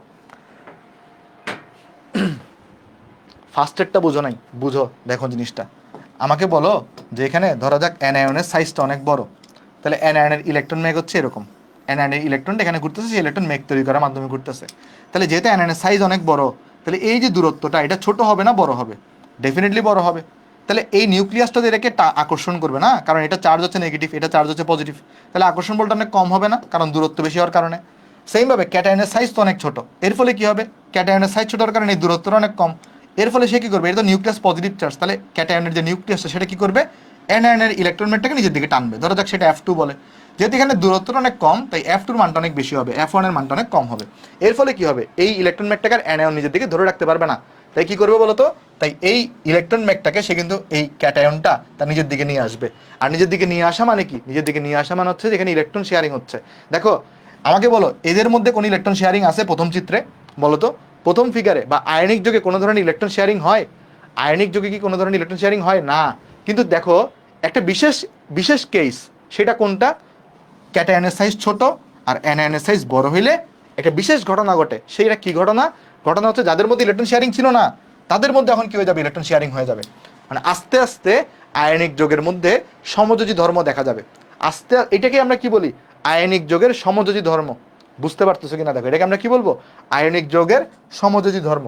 বুঝছো নাকি বুঝো নাই? দেখো এই যে ভালো করে লক্ষ্য করে দেখো, এইখানে ইলেকট্রন শেয়ারিং হচ্ছে। ইলেকট্রন শেয়ারিং কার ধর্ম? এটা কিন্তু সমযোজী ধর্ম। এটা কিন্তু সমযোজী ধর্ম, সমযোজী ধর্ম। আর এই যে দেখো ক্যাটায়ন দ্বারা অ্যানায়নের ইলেকট্রন ম্যাগের যে বিচ্যুতি ঘটছে, এটাকেই কিন্তু আমরা কি বলতেছি? এটাকেই কিন্তু আমরা বলতেছি পোলারায়ন বা পোলারাইজেশন। তো আমার একটা প্রশ্ন আসতে পারে, সেটা হচ্ছে ভাই এখানে তো ধরেন হচ্ছে যে এই আমার ক্যাটায়নেরও ইলেকট্রন ম্যাগ আছে, আবার অ্যানায়নেরও ইলেকট্রন ম্যাগ আছে, এরাও তো একে অপরকে বিকর্ষণ করবে। হ্যাঁ, এখানে দুই ধরনের বল কাজ করবে। সেটা হচ্ছে কি, একটা হচ্ছে এই ক্যাটায়ন কর্তৃক অ্যানায়নের ইলেকট্রন ম্যাগকে আকর্ষণ, আরেকটা হচ্ছে ক্যাটায়নের ইলেকট্রন কর্তৃক বা ইলেকট্রন ম্যাগ কর্তৃক অ্যানায়নের ইলেকট্রন ম্যাগকে বিকর্ষণ। বাট এই আকর্ষণ বিকর্ষণের মধ্যে না, এটা সাইজ ছোট হওয়ার কারণে এই আকর্ষণটা জয়ী হয়ে যায়। আর এই বিজয়ী হওয়ার কারণে কি হয়, এটা একটু করে নিজের দিকে সরে আসে। আর সরে আসা মানে কি, এখানে ইলেকট্রন শেয়ারিং হচ্ছে। আর ইলেকট্রন শেয়ারিং হলেই এটাকে আমরা কি বলি? ক্যাটায়ন দ্বারা অ্যানায়নের ইলেকট্রন ম্যাগের বিচ্যুতি বা পোলারায়ন বা পোলারাইজেশন বলা হয়। তাহলে তোমাকে যদি জিজ্ঞেস করে পোলারায়ন কি জিনিস, তখন তুমি বলবা যে ক্যাটায়ন দ্বারা অ্যানায়নের ইলেকট্রন ম্যাগের বিচ্যুতি হওয়াটাকেই পোলারায়ন বা পোলারাইজেশন বলা হয়। বুঝছে জিনিসটা নাকি বুঝে নাই? কি বলছো ভাইয়া? সেকেন্ড ফিগার ইলেকট্রন কি ভাইয়া হাওয়াতে ভাসতেছে নাকি অন্য সেলে আসতেছে? হাওয়াতে ভাসতেছে বলতে এখানে ইলেকট্রনটা শেয়ারিং হয়েছে আর কি। জিনিসটা শেয়ারিং হওয়া কি জিনিস, সেটা আমরা সমযোজী বন্ধনে আরেকটা আলোচনা করবো তখন আমরা, কেমন? আচ্ছা, এবার একটা জিনিস দেখো, এই যে পোলারায়ন, এটা কার বৈশিষ্ট্য? কোন যোগের বৈশিষ্ট্য? আয়নিক যোগের নাকি সমযোজী যোগের? বলো তো। পোলারায়নটা কার বৈশিষ্ট্য? পোলারায়ন কে দেখাচ্ছে? পোলারায়ন হচ্ছে আয়নিক যোগের বৈশিষ্ট্য। তাহলে পোলারায়ন কার বৈশিষ্ট্য? এই যে পোলারায়ন, এই যে পোলারায়ন, এটা কিন্তু আয়নিক যোগের বৈশিষ্ট্য। এটা কিন্তু কার বৈশিষ্ট্য? এটা হচ্ছে আয়নিক যোগের বৈশিষ্ট্য। আয়নিক যোগের বৈশিষ্ট্য, কারণ আয়নিক যোগ হচ্ছে পোলারায়ন দেখাচ্ছে। আর পোলারায়নকে আমি ডেফিনেশন আকারে কি বলতে পারি? যে আয়নিক যোগের সমযোজী যে ধর্মগুলা, সমযোজী ধর্ম প্রকাশ করার যে ঘটনাটা, সেটা হচ্ছে যে পোলারায়ন। তাহলে পোলারায়ন কার বৈশিষ্ট্য? পোলারায়ন হচ্ছে আয়নিক যোগের বৈশিষ্ট্য। আর আয়নিক যোগের সমযোজী ধর্ম প্রকাশ করার যে প্রবণতা, সেটাকে আমরা বলতেছি পোলারায়ন। তাহলে তুমি আমাকে বলো একটা জিনিস, পোলারায়ন মানে কিন্তু অ্যাকচুয়ালি বিচ্যুতি। তাহলে পোলারায়ন যত বেশি হবে, সমযোজী ধর্ম তত বেশি প্রকাশ পাবে না? বলো তো। পোলারায়ন যত বেশি হবে, হ্যাঁ এটাই তো বললাম, যে ব্যাপারটা বুঝো। সমযোজীতে তো অলরেডি সবসময় ইলেকট্রন শেয়ারিং হবে, বাট এই পোলারায়ন জিনিসটা কি? পোলারায়ন মানে হচ্ছে এই আয়নিক যৌগ যেটা ছিল তার সমযোজী ধর্ম দেখানো। পোলারায়ন মানে কি? আয়নিক যৌগের সমযোজী ধর্ম দেখানো। তাহলে মূল বৈশিষ্ট্যটা কার? মূল বৈশিষ্ট্য কিন্তু আয়নিক যৌগের। ক্লিয়ার জিনিসটা নাকি বুঝো নাই? সেকেন্ড ফিগারটা কি ইলেকট্রন শেল থেকে সরে গেছে? হ্যাঁ, এই যে এর ইলেকট্রন ম্যাগটাকে এখানে ছিল, এর ইলেকট্রন ম্যাগটাকে এখানে ছিল, সেটা আর এখন এই জায়গায় থাকতে পারবে না। সেটা একটু হেলে পড়ছে। কার দিকে হেলে পড়ছে? ক্যাটায়নের দিকে হেলে পড়ছে। সেখানে শেয়ারিং হবে ইলেকট্রনটা। ঠিক আছে? তাহলে আমি যদি এখন আমি ডেফিনেশনে যাই, তাহলে আমরা কি বলবো? দেখো ডেফিনেশনটা কি? ডেফিনেশন হচ্ছে এরকম, দেখো এই যে পোলারায়নের ডেফিনেশন কি হবে? আয়নিক যৌগের, বা এরকম দেখো যে আয়নিক যৌগের ক্যাটায়ন দ্বারা অ্যানায়নের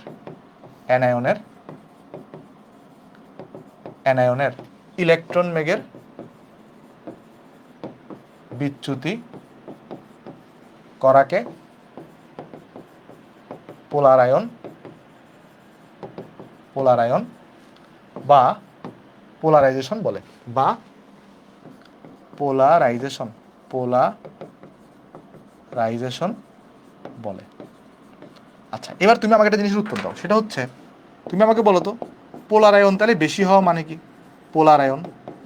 পোলারায়ন যত বেশি হবে তত বেশি ওই যে অ্যানায়নের ইলেকট্রন ম্যাগটা ক্যাটায়নের দিকে চলে আসবে না? তার মানে এখানে ইলেকট্রন শেয়ারিং তত বেশি হবে না? পোলারায়ন বেশি হওয়া মানে কি? সেখানে কি হবে? ইলেকট্রন শেয়ারিংটা কি হবে? ইলেকট্রন শেয়ারিংটা কিন্তু হবে, বাড়বে। আর ইলেকট্রন শেয়ারিং কার হয়? সমযোজী যৌগের। তাহলে এখানে সমযোজী ধর্ম বাড়বে না কমবে? পোলারায়ন বেশি হওয়া মানে হচ্ছে সেখানে কিন্তু কি হবে? সমযোজী ধর্ম বাড়বে। তাহলে জিনিসটা কিন্তু ছিল আয়নিক, বাট আস্তে আস্তে সমযোজী ধর্ম বাড়বে। তাহলে আয়নিক ধর্ম কি হবে? আয়নিক ধর্ম কমবে না? বলো তো একটু করে। এটা কি বুঝতে পারছি আমরা সবাই? একটু করে এই চারটা জিনিস দেখো। আরেকবার বলি, পোলারায়ন যত বেশি হবে তত বেশি কি হবে? তত বেশি হচ্ছে এই ইলেকট্রন ম্যাগটা ওই ক্যাটায়নের দিকে সরে আসবে, মানে বিচ্যুতি বেশি হবে, মানে ইলেকট্রন শেয়ারিং বেশি হবে। ইলেকট্রন শেয়ারিং তত বেশি হবে। ইলেকট্রন শেয়ারিং কার ধর্ম? সমযোজী ধর্ম। তাহলে সমযোজী ধর্ম তত বাড়বে। সমযোজী ধর্ম বাড়া মানে আয়নিক ধর্ম কমবে, কারণ একটা একটা উল্টা। আচ্ছা, এবার দেখো একটা জিনিস, আয়নিক বলো গলনাঙ্ক স্ফুটনাঙ্কের কি হবে বলো তো? গলনাঙ্ক স্ফুটনাঙ্কের কি হবে? এটা কি বাড়বে না কমবে? কেউ কি বলতে পারবা? এই যে পোলার আয়ন বাড়লে গলনাঙ্ক স্ফুটনাঙ্ক বাড়বে না কমবে? কমবে, কারণ গলনাঙ্ক স্ফুটনাঙ্ক আয়নিক যৌগের বৈশিষ্ট্য। আয়নিক বৈশিষ্ট্য কমা মানে গলনাঙ্ক স্ফুটনাঙ্ক কি হবে? কম থাকবে। বলতো তড়িৎ পরিবাহিতা বাড়বে না কমবে? তড়িৎ পরিবাহিতা বাড়বে না কমবে? তড়িৎ পরিবাহিতাও কমবে, কারণ তড়িৎ পরিবাহিতা কার বৈশিষ্ট্য? আয়নিক যৌগের বৈশিষ্ট্য। আয়নিক ধর্ম কমা মানে তড়িৎ পরিবাহিতাও কমবে। সেম ভাবে বলতো পানিতে দ্রবণীয়তা, এটা কি বাড়বে না কমবে? পানিতে দ্রবণীয়তা এটাও কিন্তু কমবে। তার মানে আয়নিক ধর্ম কমা মানে পানিতে দ্রবণীয়তা এটাও কিন্তু কমবে, কারণ আয়নিক যৌগগুলোই পানিতে দ্রবণীয়। এবার একটা জিনিস দেখো, বলো এবার একটা আমি তোমাকে জিনিস দেখাই, সেটা হচ্ছে তাপীয় স্থায়িত্ব। তাপীয় স্থায়িত্ব বলো তো কোন বন্ধনটা বেশি শক্তিশালী বা কোন যৌগগুলো বেশি শক্তিশালী? আমরা জানি আয়নিক যৌগ, কারণ সেখানে ক্রিস্টাল আকারে থাকে। তাহলে যদি আয়নিক ধর্ম কমে যায় তাহলে তাপীয় স্থায়িত্ব কি হবে? কমে যাবে, মানে এটা কম তাপমাত্রায় ভেঙে যাবে। এখন এটা কি হবে? কম তাপমাত্রায় ভেঙে যাবে, এটা আর থার্মালি স্টেবল থাকবে না। তাপীয় স্থায়িত্ব মানে হচ্ছে যে যত বেশি তাপকে সহ্য করতে পারে। ধরো একটা জিনিস একটা যৌগ যদি অনেক তাপমাত্রায় ভাঙে তাহলে তার কিন্তু তাপীয় স্থায়িত্ব অনেক বেশি। যে কম তাপমাত্রায় বিয়োজিত হয় তার কিন্তু তাপীয় স্থায়িত্ব কম হয়। তো যে আয়নিক যৌগগুলো যেহেতু ক্যালাস আকারে থাকে তাদের তাপীয় স্থায়িত্ব অনেক বেশি থাকে, কিন্তু আয়নিক যৌগ ধর্ম কমা হওয়া মানে তাপীয় স্থায়িত্ব কি হবে? কমে যাবে জিনিসগুলো। আশা করি বুঝতে পারছি। একটা জিনিস তাহলে দেখো ভালো করে আমি বলি, তাহলে সেটা হচ্ছে আমরা যদি বলি আমাদের যে আয়নিক বৈশিষ্ট্য, আয়নিক বৈশিষ্ট্য এটা যদি বেশি হয় তাহলে কিন্তু এখানে ওই যে তাপীয় স্থায়িত্ব যেটা আছে, তাপীয় স্থায়িত্ব এটাও কিন্তু বেশি হবে। এটা কেন বেশি হবে? কারণ আমরা সবাই জানি আমাদের যে আয়নিক যৌগ থাকে এরা কিন্তু কি আকারে থাকে? এরা কিন্তু ক্যালাস আকারে থাকে। এরা কি আকারে থাকে? আয়নিক যৌগগুলো ক্যালাস আকারে থাকে। তাই আয়নিক বৈশিষ্ট্য বেশি হওয়া মানে তাপীয় স্থায়িত্ব বেশি হওয়া, মানে এটা বেশি তাপমাত্রায় ভাঙবে। আচ্ছা একটা জিনিস আছে দেখো, সেটাকে আমরা বলি বিয়োজন তাপমাত্রা। একটা টার্ম আছে তাকে আমরা বলি বিয়োজন তাপমাত্রা। বিয়োজন তাপমাত্রা জিনিসটা কি? বিয়োজন তাপমাত্রা হচ্ছে যে তাপমাত্রায় যৌগ বিয়োজিত হয়। বিয়োজন তাপমাত্রা মানে হচ্ছে যে তাপমাত্রায় যৌগ বিয়োজিত হয়, যে তাপমাত্রায় যৌগ বিয়োজিত হয়। আচ্ছা তুমি আমাকে বলো তো এই ক্ষেত্রে বিয়োজন তাপমাত্রা বেশি হবে না কম হবে? এই ক্ষেত্রে বিয়োজন তাপমাত্রা বেশি হবে না কম হবে? এই বাম পাশের ক্ষেত্রে বিয়োজন তাপমাত্রা বেশি হবে না কম হবে বলো তো? বেশি হবে। কেন দেখো, কারণ এখানে তাপীয় স্থায়িত্ব বেশি। তাহলে যৌগটাকে তুমি যদি বিয়োজিত করতে চাও তাহলে তোমাকে অনেক তাপমাত্রা দিতে হবে না? তোমাকে কি করতে হবে? অনেক তাপমাত্রা দিতে হবে যদি তুমি এটাকে বিয়োজিত করতে চাও, কারণ এখানে তাপীয় স্থায়িত্ব বেশি। তাহলে এখানে কিন্তু বিয়োজন তাপমাত্রা কি হবে? বিয়োজন তাপমাত্রা বেশি হবে। কি ব্যাপার, মোবাইল বন্ধ হয়ে গেল কেন? একটা সেকেন্ড, ফেসবুকে কি লাইভ চলতেছে না? হ্যাঁ না চলতেছে, হঠাৎ করে মোবাইল বন্ধ হয়ে গেছে। ওকে ওকে কি বলছো? আচ্ছা দেখো এইবার তুমি বলো তো তাহলে এই ক্ষেত্রে তাহলে বিয়োজন তাপমাত্রা কিরকম হবে? এই ক্ষেত্রে তাহলে তোমার বিয়োজন তাপমাত্রা কিরকম হবে? আমি পুরো জিনিসটাকে আরেকবার সামারি করে দিব, টেনশন নিও না। এই ক্ষেত্রে বিয়োজন তাপমাত্রা কি হবে? আয়নিক ধর্ম কমা মানে কি? তাপীয় স্থায়িত্ব কমে যাচ্ছে, তার মানে কম তাপমাত্রায় বিয়োজিত হয়ে যাবে। তাহলে এই ক্ষেত্রে কিন্তু বিয়োজন তাপমাত্রা কি থাকবে? কম থাকবে। তার মানে যদি আমাকে পোলার আয়ন জিনিসটা যদি আমি বের করতে পারি, এই এক পোলার আয়ন থেকে দেখো অনেক কিছু বের করে ফেলা যাবে, অনেক কিছু বের করে ফেলা যাবে। এই যে জিনিসটা, এই পৃষ্ঠাটা অনেক বেশি ইম্পর্ট্যান্ট, এই পৃষ্ঠাটা অনেক বেশি ইম্পর্ট্যান্ট। একটু তাড়াতাড়ি তুলে ফেলো তো ভাই, তোলা হইলে আমাকে একটু করে বলো, এরপর আমি বুঝাই দিচ্ছি সবগুলা। এক্সাম্পল তোমাকে দিয়ে দিব অনেকগুলা, তাহলে দেখবো তোমার সব আইডিয়া ক্লিয়ার হয়ে গেছে। আজকে ক্লাসটা একটু বড় হবে, 1 ঘন্টা 45 মিনিট যাবে। আশা করি তোমাদের এরপরে অনেক কিছু ক্লিয়ার হয়ে যাবে। চলো নেক্সটে যাই, আসো নেক্সটে যাই, কেমন? আমি এটা চলো আরেকবার ক্লিয়ার করে দিচ্ছি। কোথায় ভাই? আমি তো দেখতেছি, এই যে দেখো কোন জায়গায় বুঝো নাই? সাজু তুমি আমাকে বলো কোন জায়গায় বুঝো নাই? সাজু আমাকে তুমি বলো। আমি তোমাকে জিনিসটা আরেকবার রিপিট করে দেখো, আরেকবার প্রথম থেকে রিপিট করি, পোলারাইজেশন জিনিসটা কি আরেকবার রিপিট করে দেখো। ফার্স্ট অফ অল আমি বললাম যে আমাদের যে আয়নিক যৌগ থাকে তারা কি করে? তারা হচ্ছে ধাতুটা ইলেকট্রন ত্যাগ করে ক্যাটায়নে পরিণত হয়, আর অধাতু ইলেকট্রন গ্রহণ করে অ্যানায়নে পরিণত হয়। আশা করি এতটুকুতে কারো কোনো সমস্যা নেই। তো একটা বিশেষ কেস বলতেছি, সেই বিশেষ কেসটা কি? ধরো যাক কোনো কারণে অ্যানায়নের সাইজটা অনেক বড় আর ক্যাটায়নের সাইজটা অনেক ছোট। কোনো কারণে এমন চিন্তা করলাম যে আমার ক্যাটায়নের সাইজটা একদম ছোট, অ্যানায়নের সাইজ অনেক বড়। এই ক্ষেত্রে একটা বিশেষ ঘটনা ঘটে। সেই বিশেষ ঘটনাটা কি? তখন যে ঘটনাটা ঘটে, যেহেতু অ্যানায়নের সাইজটা অনেক বড় তাহলে তার ব্যাসার্ধ অনেক বেশি হবে।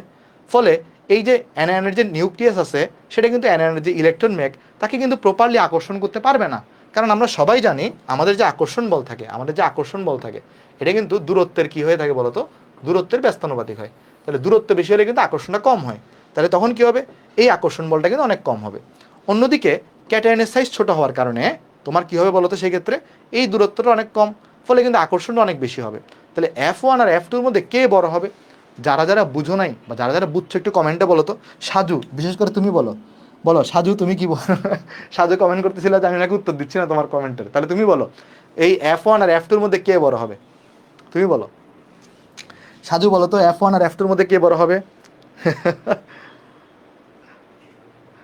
আচ্ছা নূর, আমি সরি খেয়াল করিনি আসলে। আসলে ফেসবুকে তো তোমরা অনেক কমেন্ট করতে থাকো, বাট আমি আসলে কন্টিনিউয়াসলি চেক করতে থাকি তোমরা কমেন্ট করতেছো কিনা। তারপর অনেকগুলো কোয়েশ্চেন মিস হয়ে যায়, আর মিস হয়ে গেলে আমাদের তো টেলিগ্রাম ডাউট সলভিং গ্রুপ আছেই, কেমন? দেখো তাহলে F1 আর F2 এর মধ্যে কে বড় হবে? তুমি বুঝতেছো এখানে যেহেতু এই F2 এখানে রেডিয়াসটা ছোট, তাহলে ডেফিনেটলি F2 বড় হবে। তাহলে F2 বড় হলে কি হবে বলো তো? F2 যদি বড় হয় তাহলে এখানে যে ঘটনাটা ঘটবে, এই ক্যাটায়নের যে নিউক্লিয়াস আছে তখন কিন্তু এটা অ্যানায়নের ইলেকট্রনমেটটাকে নিজের দিকে টেনে নিয়ে আসবে। হ্যাঁ, এখানে একই সাথে দুইটা ঘটনা ঘটবে। সেটা হচ্ছে এই দুই ইলেকট্রন মেঘের মধ্যে কিন্তু বিকর্ষণ হবে। বুঝো জিনিসটা, এই দুই ইলেকট্রন মেঘের মধ্যে কি হবে? বিকর্ষণ হবে। আবার এই নিউক্লিয়াস কর্তৃক এটাকে কিন্তু আকর্ষণ করবে। এই বিকর্ষণ আর আকর্ষণের মধ্যে আকর্ষণটা জয়ী হয়ে যায়। বুঝছো, বিকর্ষণ আর আকর্ষণের মধ্যে কি হয়? আকর্ষণটা জয়ী হয়ে যায়। কেন? কারণ প্রথম কথা হচ্ছে এখানে তোমার কি আছে বলো তো? এখানে হচ্ছে যে দূরত্বটা অনেক কম, সো এই বলটা অনেক বেশি হয়ে থাকে। আর এই কারণে আসলে অ্যাকচুয়ালি আকর্ষণটা জয়ী হওয়ার কারণে কি হয়? এই ইলেকট্রন ম্যাগটা কিন্তু আর এরকম থাকতে পারবে না। ইলেকট্রন ম্যাগটা কি হবে? এর দিকে কিছুটা সরে আসবে। আর সরে আসা মানে কি? দেখো এখানে কিন্তু কিছুটা ইলেকট্রন শেয়ারিং হবে। আর এই যে ইলেকট্রন, এটা দেখো এই ইলেকট্রন ম্যাগটা এর দিকে যে সরে আসতেছে, তাহলে ইলেকট্রন ম্যাগের একটা বিচ্যুতি হয়েছে না? যে ইলেকট্রন ম্যাগটা আগে এরকম গোলাকার ছিল, সেই ইলেকট্রন ম্যাগটা এখন দেখতে একটা ডিমের মতো হয়ে গেছে। তাহলে এটার আকৃতি কীরকম হয়েছে? গোলাকার হয়েছে। এটাকে আমি বলতে পারি ক্যাটায়ন দ্বারা অ্যানায়নের ইলেকট্রন ম্যাগের বিচ্যুতি হওয়া। আর এই যে দেখো সরে আসা মানে হচ্ছে ইলেকট্রন শেয়ারিং করবে। এখানে কিন্তু কোনো ইলেকট্রন শেয়ারিং ছিল না, বাট এখানে কিন্তু দেখো ইলেকট্রন শেয়ারিং হয়ে যাচ্ছে। আর এই ঘটনাটাকে আমরা বলে থাকি পোলারাইজেশন বা পোলারায়ন। ইলেকট্রন শেয়ারিং কার ধর্ম? সমযোজী ধর্ম। তাহলে দেখো জিনিসটা ছিল কিন্তু আয়নিক যৌগ। জিনিসটা কিরকম ছিল? আয়নিক যৌগ ছিল। বাট পোলারায়ন হওয়া মানে কি? এই আয়নিক যৌগের সমযোজী বৈশিষ্ট্য, মানে এটা কিছুটা সমযোজী ধর্ম প্রদর্শন করতেছে। যার পোলারায়ন যত বেশি হবে তার ইলেকট্রন শেয়ারিং তত বেশি হবে, তার সমযোজী ধর্ম তত বেশি প্রকাশ পাবে। বুঝছো নাকি বুঝো নাই? বুঝছো নাকি বুঝো নাই? ক্যাটায়নটা তার ইলেকট্রন ব্যাগ দ্বারা আকর্ষণ হবে না, মানে বুঝি নাই। ক্যাটায়নের ইলেকট্রন ব্যাগ তো নিজের দিকে আসেই, বাট সে উল্টা কি করবে? একটা পণ্ডিতি মাইরা এইটাকেও নিজের দিকে নিয়ে আসবে। বুঝছো? এটাকেও নিজের দিকে নিয়ে আসবে। আর এটাকে আমরা বলতেছি পোলারায়ন। এবার কি ক্লিয়ার হচ্ছে সবার সামারিটা? বলো তো ভাইয়া, কি শেয়ারিং করলে তো আকৃতিও কি আকৃতি তো হয়ে যেত মানে? হ্যাঁ, বুঝি নাই তোমার কোয়েশনটা ভাই, একটু করে ক্লিয়ারলি বলো, তাহলে আমি বুঝতে পারবো। ওকে, এইবার দেখো, এবার আমি বললাম যে তাহলে কি এটা ডেফিনেশন দিলাম যে আয়নিক যৌগের ক্যাটায়ন দ্বারা অ্যানায়নের ইলেকট্রন মেঘের বিচ্যুতি করাকে পোলারায়ন বা পোলারাইজেশন বলে। পোলারায়ন যত বেশি হবে ইলেকট্রন শেয়ারিং তত বেশি হবে, সমযোজী ধর্ম তত বেশি হবে, আয়নিক ধর্ম তত কম হবে। আর আয়নিক ধর্ম কম হওয়া মানে গলনাঙ্ক স্ফুটনাঙ্ক কম, তড়িৎ পরিবাহিতা কম, তারপরে তোমার পানিতে দ্রবণীয়তা কম, তাপীয় স্থায়িত্ব কম। কেন? কারণ আমরা জানি আয়নিক বৈশিষ্ট্য বেশি হওয়া মানে তাপীয় স্থায়িত্ব বেশি হবে। কেন? কারণ আয়নিক যৌগগুলো ক্যালাস আকারে থাকে, তাহলে ক্যালাসগুলোকে ভাঙতে অনেক বেশি তাপ দেওয়া লাগে, তাই তো তাপীয় স্থায়িত্ব অনেক বেশি। তাহলে যার তাপীয় স্থায়িত্ব বেশি তাকে বিয়োজন করার জন্য অনেক তাপমাত্রা দিতে হবে। আর বিয়োজন তাপমাত্রা মানে যেই তাপমাত্রায় যৌগ বিয়োজিত হয়, তাহলে বিয়োজন তাপমাত্রা এখানে বেশি হবে। আশা করি এগুলো বুঝতে পারছি আমরা সবাই।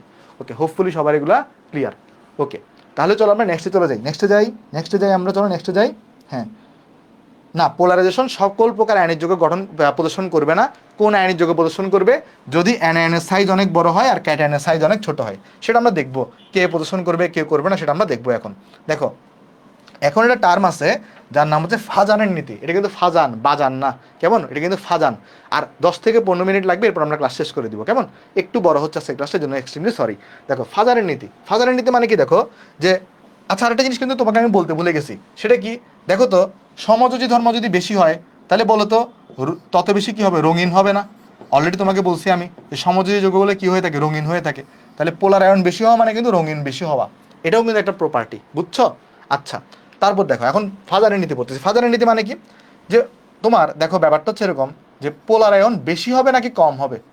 পোলার আয়ন বেশি নাকি কম তা যে নীতি দ্বারা নির্ধারিত হয়, তা যে নীতি দ্বারা নির্ধারিত হয় তাকে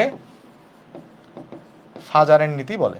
তাকে ফাজানের নীতি বলে। ঠিক আছে? পোলার আয়ন বেশি হবে না কম হবে তা যে নীতি দ্বারা নির্ধারিত হবে তাকে কি বলবো আমরা? তাকেই বলবো আমরা ফাজারের নীতি। আচ্ছা, এবার একটা জিনিস দেখো, মনে রাখবা, যারা যারা বা যে ফাজানের নীতি মেনে চলবে তার পোলারায়ন বেশি। ফাজানের নীতি মেনে চলবে তার পোলারায়ন বেশি। ভাই ফাজানের নীতি কি জিনিস বুঝাচ্ছি, দেখো তাহলে আলোচনা করতেছি যেটা, সেটা হচ্ছে কি, যে পোলারায়ন বেশি হবে না কম হবে তা যে নীতি দ্বারা নির্ধারিত হবে তাকে আমরা বলবো ফাজানের নীতি। ক্লিয়ার এতটুকু? আর যে ফাজানের নীতি মেনে চলবে তাকে তার পোলারায়ন বেশি বলবো আমরা, বুঝছো? আচ্ছা, এবার দেখো ফাজানের নীতি জিনিসটা কি। দেখো ফাজানের নীতি মানে হচ্ছে, আমি তোমাকে একটা বলি, তোমরা কি দুইজন নায়িকার নাম শুনছো কখনো? ওই যে অ্যাঞ্জেলিনা জোলি আর হচ্ছে ক্যাটরিনা কাইফ, এই দুইজনের নাম শুনছো তোমরা কখনো কোনো নায়িকার নাম? জাস্ট উদাহরণ দিয়ে মনে রাখার জন্য। বাজারের নীতি না, এটা হচ্ছে ফাজানের নীতি। হ্যাঁ, ফাজান হচ্ছে একজন বিজ্ঞানী। হ্যাঁ, দুইজন নায়িকা আছেন, একজন হচ্ছে বলিউডের নায়িকা, একজন হচ্ছে হলিউডের নায়িকা। চলো আমরা দুইজনের উদাহরণটা একটু বুঝাই আসো। তাহলে একজনের নাম কি? একজনের নাম হচ্ছে আমাদের নায়িকার নাম হচ্ছে আমাদের ক্যাটরিনা, আর আরেকজন নায়িকার নাম হচ্ছে আমাদের অ্যাঞ্জেলিনা জোলি আর কি। ওকে ওকে, সহজে মনে রাখার টেকনিক আর কি। দেখো ক্যাটরিনা থেকে মনে রাখবা ক্যাটায়ন, ক্যাটরিনা থেকে কি মনে রাখবা? ক্যাটায়ন। আর অ্যাঞ্জেলিনা থেকে মনে রাখবা হচ্ছে অ্যানায়ন, অ্যাঞ্জেলিনা থেকে মনে রাখবা অ্যানায়ন। দেখো এখন আমি তোমাকে যে টেকনিকে পড়াবো, এটা পড়লে তুমি জীবনে আর এগুলো ভুল করবা না। এখন আমি তোমার যে টেকনিকে পড়াবো জীবনে এগুলো ভুল করবা না। বলো তো এই দুজনের মধ্যে বয়সে ছোটকে? বলতে পারবা এই দুজনের মধ্যে বয়সে ছোটকে? না চিনলে আচ্ছা আমি বলি শোনো, এটা জাস্ট মানে মজা করে পড়ানোর জন্য, মানে এগুলোকে আবার সিরিয়াসলি কেউ নিও না। হ্যাঁ, দুইজনের মধ্যে বয়সে ছোটকে জানো? কে বয়সে ছোট? হ্যাঁ, আমি তো জানি না, জানবো না কেন, মুভি তো দেখি। ওকে যাই হোক, দেখো এই দুইজনের মধ্যে বয়সে ছোট কে জানো? ক্যাটরিনা হচ্ছে বয়সে ছোট। এই অ্যাঞ্জেলিনা জোলি বয়সে ছোট, অ্যাঞ্জেলিনা জোলি অনেক বড়, অনেক সিনিয়র। উনি ওয়ান্টেড, তারপর অনেকগুলা মুভি করছে। কি বলে একটা মুভি ছিল, ভূতের টাইপের, মনে একটা বাচ্চা নিয়ে একটা মুভি ছিল, ভুলে গেছি নামটা। ওকে, ক্যাটরিনা কাইফ হচ্ছে ছোট। তাহলে মনে রাখবা যে উনার কি হবে, ক্যাটায়নের সাইজ, উনার বয়স যেহেতু ছোট, উনার বয়স হচ্ছে কম, তাহলে মনে রাখবা ক্যাটায়নের সাইজ ছোট হইতে হবে। বয়স যেহেতু কম তাহলে ক্যাটায়নের সাইজ ছোট। আর এখানে কি মনে রাখবা, সাইজ হচ্ছে বড়। উনি যেহেতু বয়সে বড় তাহলে অ্যানায়নের সাইজ কি হবে? অ্যানায়নের সাইজ হচ্ছে বড় হবে। বুঝছো নাকি বুঝো নাই? বলো, বুঝছো নাকি বুঝো নাই? এটা কি বুঝতে পারছো? তাহলে ক্যাটায়নের সাইজ হতে হবে ছোট, অ্যানায়নের সাইজ হতে হবে বড়। আচ্ছা, এবার দেখো একটা জিনিস, সেটা হচ্ছে উনাদের মধ্যে যেহেতু ক্যাটরিনা কাইফ হচ্ছে ছোট, তাহলে উনি মুভি করছেন কম, আর উনি যেহেতু বড় তাহলে উনি মুভি করছেন বেশি। তাহলে আগের কালে, এখন তো তোমাদের মুভিগুলো ধরো বিভিন্ন নেটফ্লিক্স আছে বা ইউটিউবে আছে, বিভিন্ন কিন্তু এখন অ্যাভেলেবল। বাট আমরা যখন ছোট ছিলাম মুভি দেখার জন্য সিডি কিনতে হইতো। সিডি তোমরা কখনো দেখছো? সিডি এরকম গোল চাক্কার মতো সিডি, তোমরা কখনো দেখছো সিডি এরকম গোল চাক্কার মতো সিডি? এই তোমরা কখনো সিডি দেখছো? ডিভিডি প্লেয়ার, সিডি, আমি জানি না তোমরা শুনছো কিনা, বাট আমাদের আমলে ছিল। তো সিডি, এখানে মনে রাখবা চার্জ ডেন্সিটি বা চার্জ ঘনত্ব, একটা টার্ম আছে চার্জ ডেন্সিটি বা চার্জ ঘনত্ব, এটাকে আমরা সংক্ষেপে সিডি দিয়ে প্রকাশ করবো, সিডি। বুঝছো? ওকে, তো ভালো করে বুঝো। বলো তো কার সিডি বেশি হবে, কার সিডি কম হবে? বলো কার সিডি কম হবে? বলো। যে ছোট সে তো মুভি করছে কম, তাহলে তার মুভি সিডি বেরিয়েছে কম।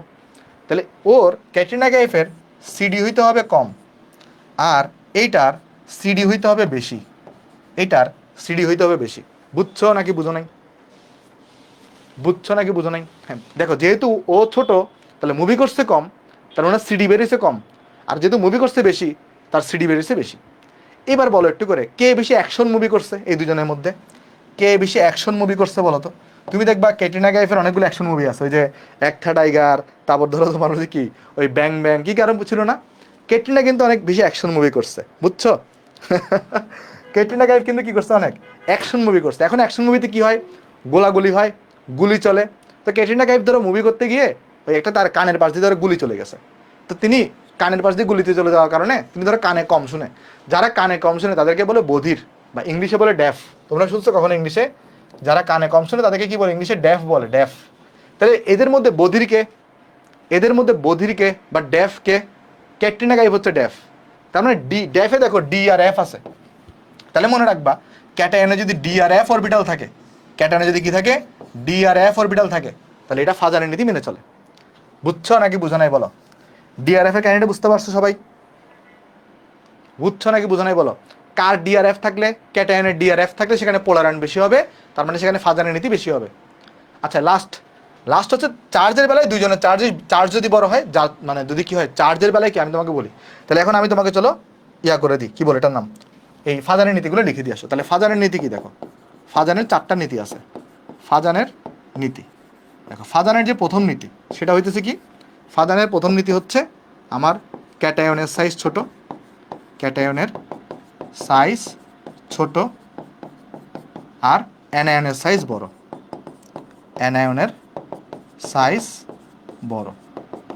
ফাজানের সেকেন্ড নীতি হইল চার্জ বেশি হতে হবে, চার্জ বেশি হতে হবে, চার্জ বেশি হতে হবে, সেটা অ্যানায়নেরও ক্যাটায়নেরও। তাই এটাকে আর লিখতেছি না, কারণ চার্জের বেলায় দুইটাই সব বড় হইতে হবে, ক্যাটায়নের চার্জও বড় হইতে হবে, অ্যানায়নের চার্জও বড় হইতে হবে।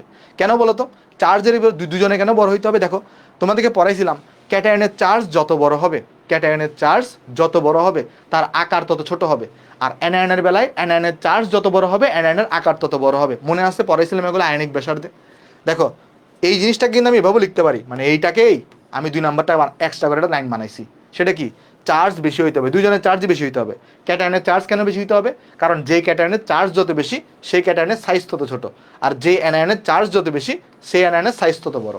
মানে এই 1 নাম্বার পয়েন্টকে 2 নাম্বার পয়েন্ট এক্সটেন্ড করছে আরেকবার, চার্জ বেশি হইতে হবে। 3 নাম্বার দেখো, আচ্ছা আমাকে বলো 1 আর 2 এটা কি বুঝতে পারছো সবাই? ওকে, 1 আর 2 এটা কি বুঝতে পারছো সবাই? আশা করি বুঝতে পারছো। 3 নাম্বার কি বললাম তোমাকে? অ্যানায়নের চার্জ ডেনসিটি বেশি হতে হবে, অ্যানায়নের চার্জ ডেনসিটি, চার্জ ডেনসিটি বেশি হতে হবে। দেখো এটা কেন বললাম, খেয়াল করে দেখো, খেয়াল করে দেখো, যদি কি হয় অ্যানায়নের চার্জ ডেনসিটি বেশি হয় আর ক্যাটায়নের যদি চার্জ ডেনসিটি কম হয়, তাহলে এদের মধ্যে বিকর্ষণ হবে কম, এই আকর্ষণটা বেশি হবে তখন। বুঝছো? এমন যদি হইতো ক্যাটায়নেরও চার্জ ডেনসিটি বেশি, এটারও চার্জ ডেনসিটি বেশি, তখন অনেক বেশি বিকর্ষণ হইতো। বাট বিকর্ষণটা কমানোর জন্য কি করতে হবে? ক্যাটায়নের চার্জ ডেনসিটি হইতে হবে কম আর অ্যানায়নের চার্জ ডেনসিটি হইতে হবে বেশি। বুঝছো? এরপরে যাই 4 নাম্বার পয়েন্ট। 4 নাম্বার হচ্ছে কি, ওই যে ক্যাটায়নে ডি আর এফ অরবিটাল থাকতে হবে, মানে থাকলে পোলার আয়ন বেশি।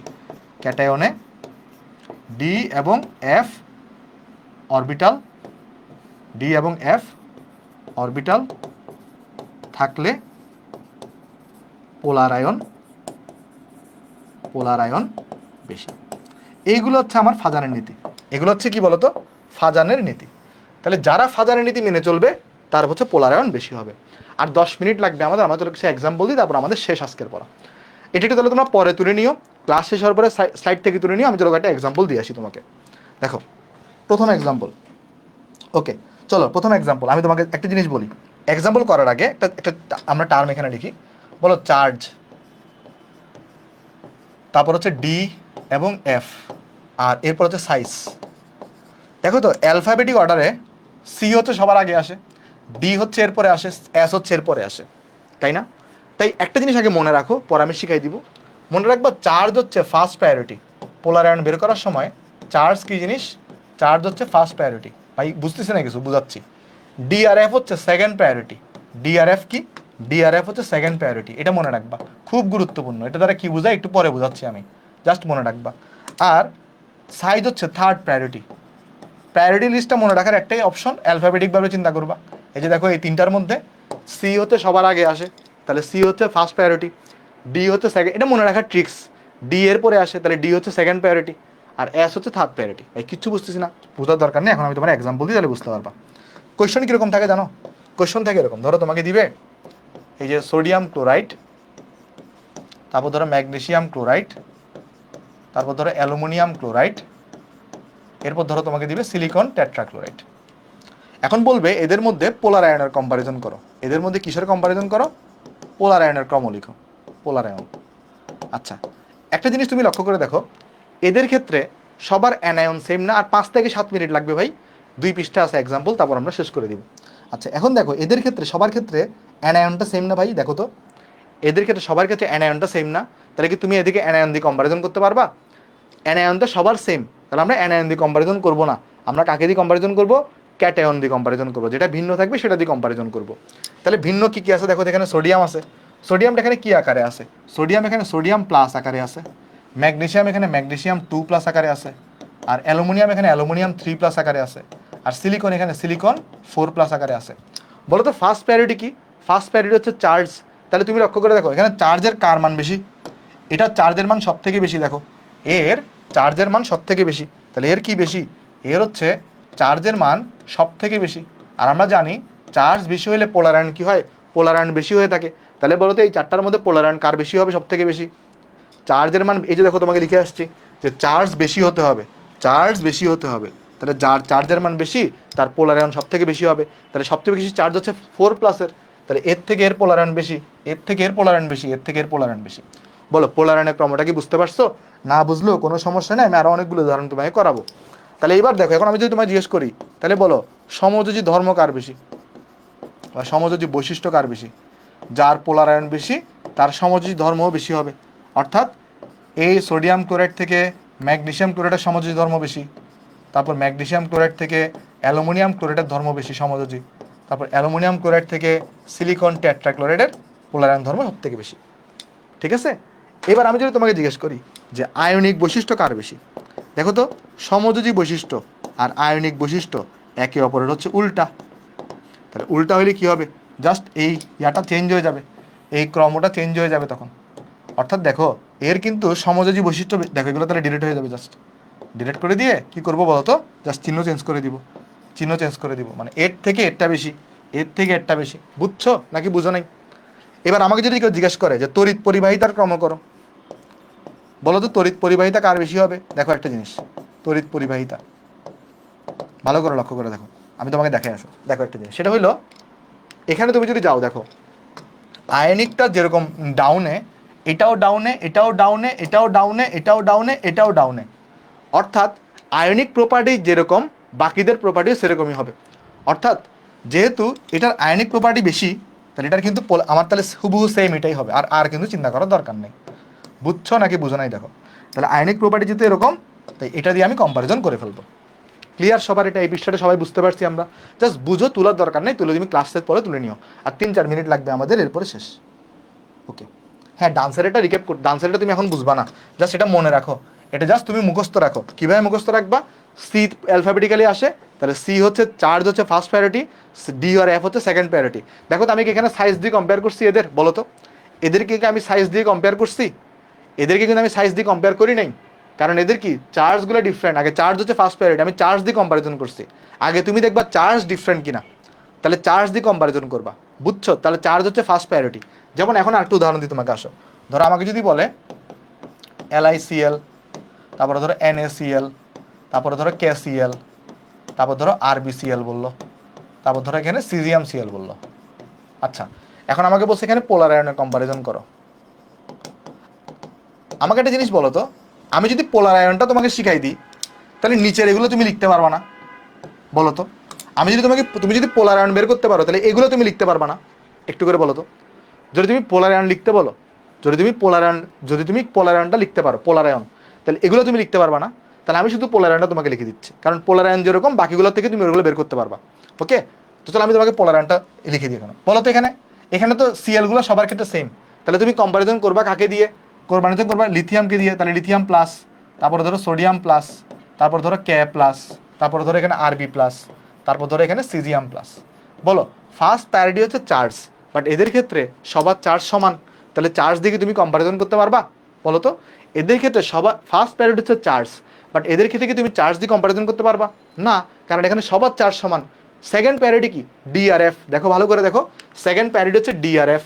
বলো তো এদের শেষ ইলেকট্রনগুলো কি DRF-এ যায়? এদের শেষ ইলেকট্রনগুলো কি DRF-এ যায়?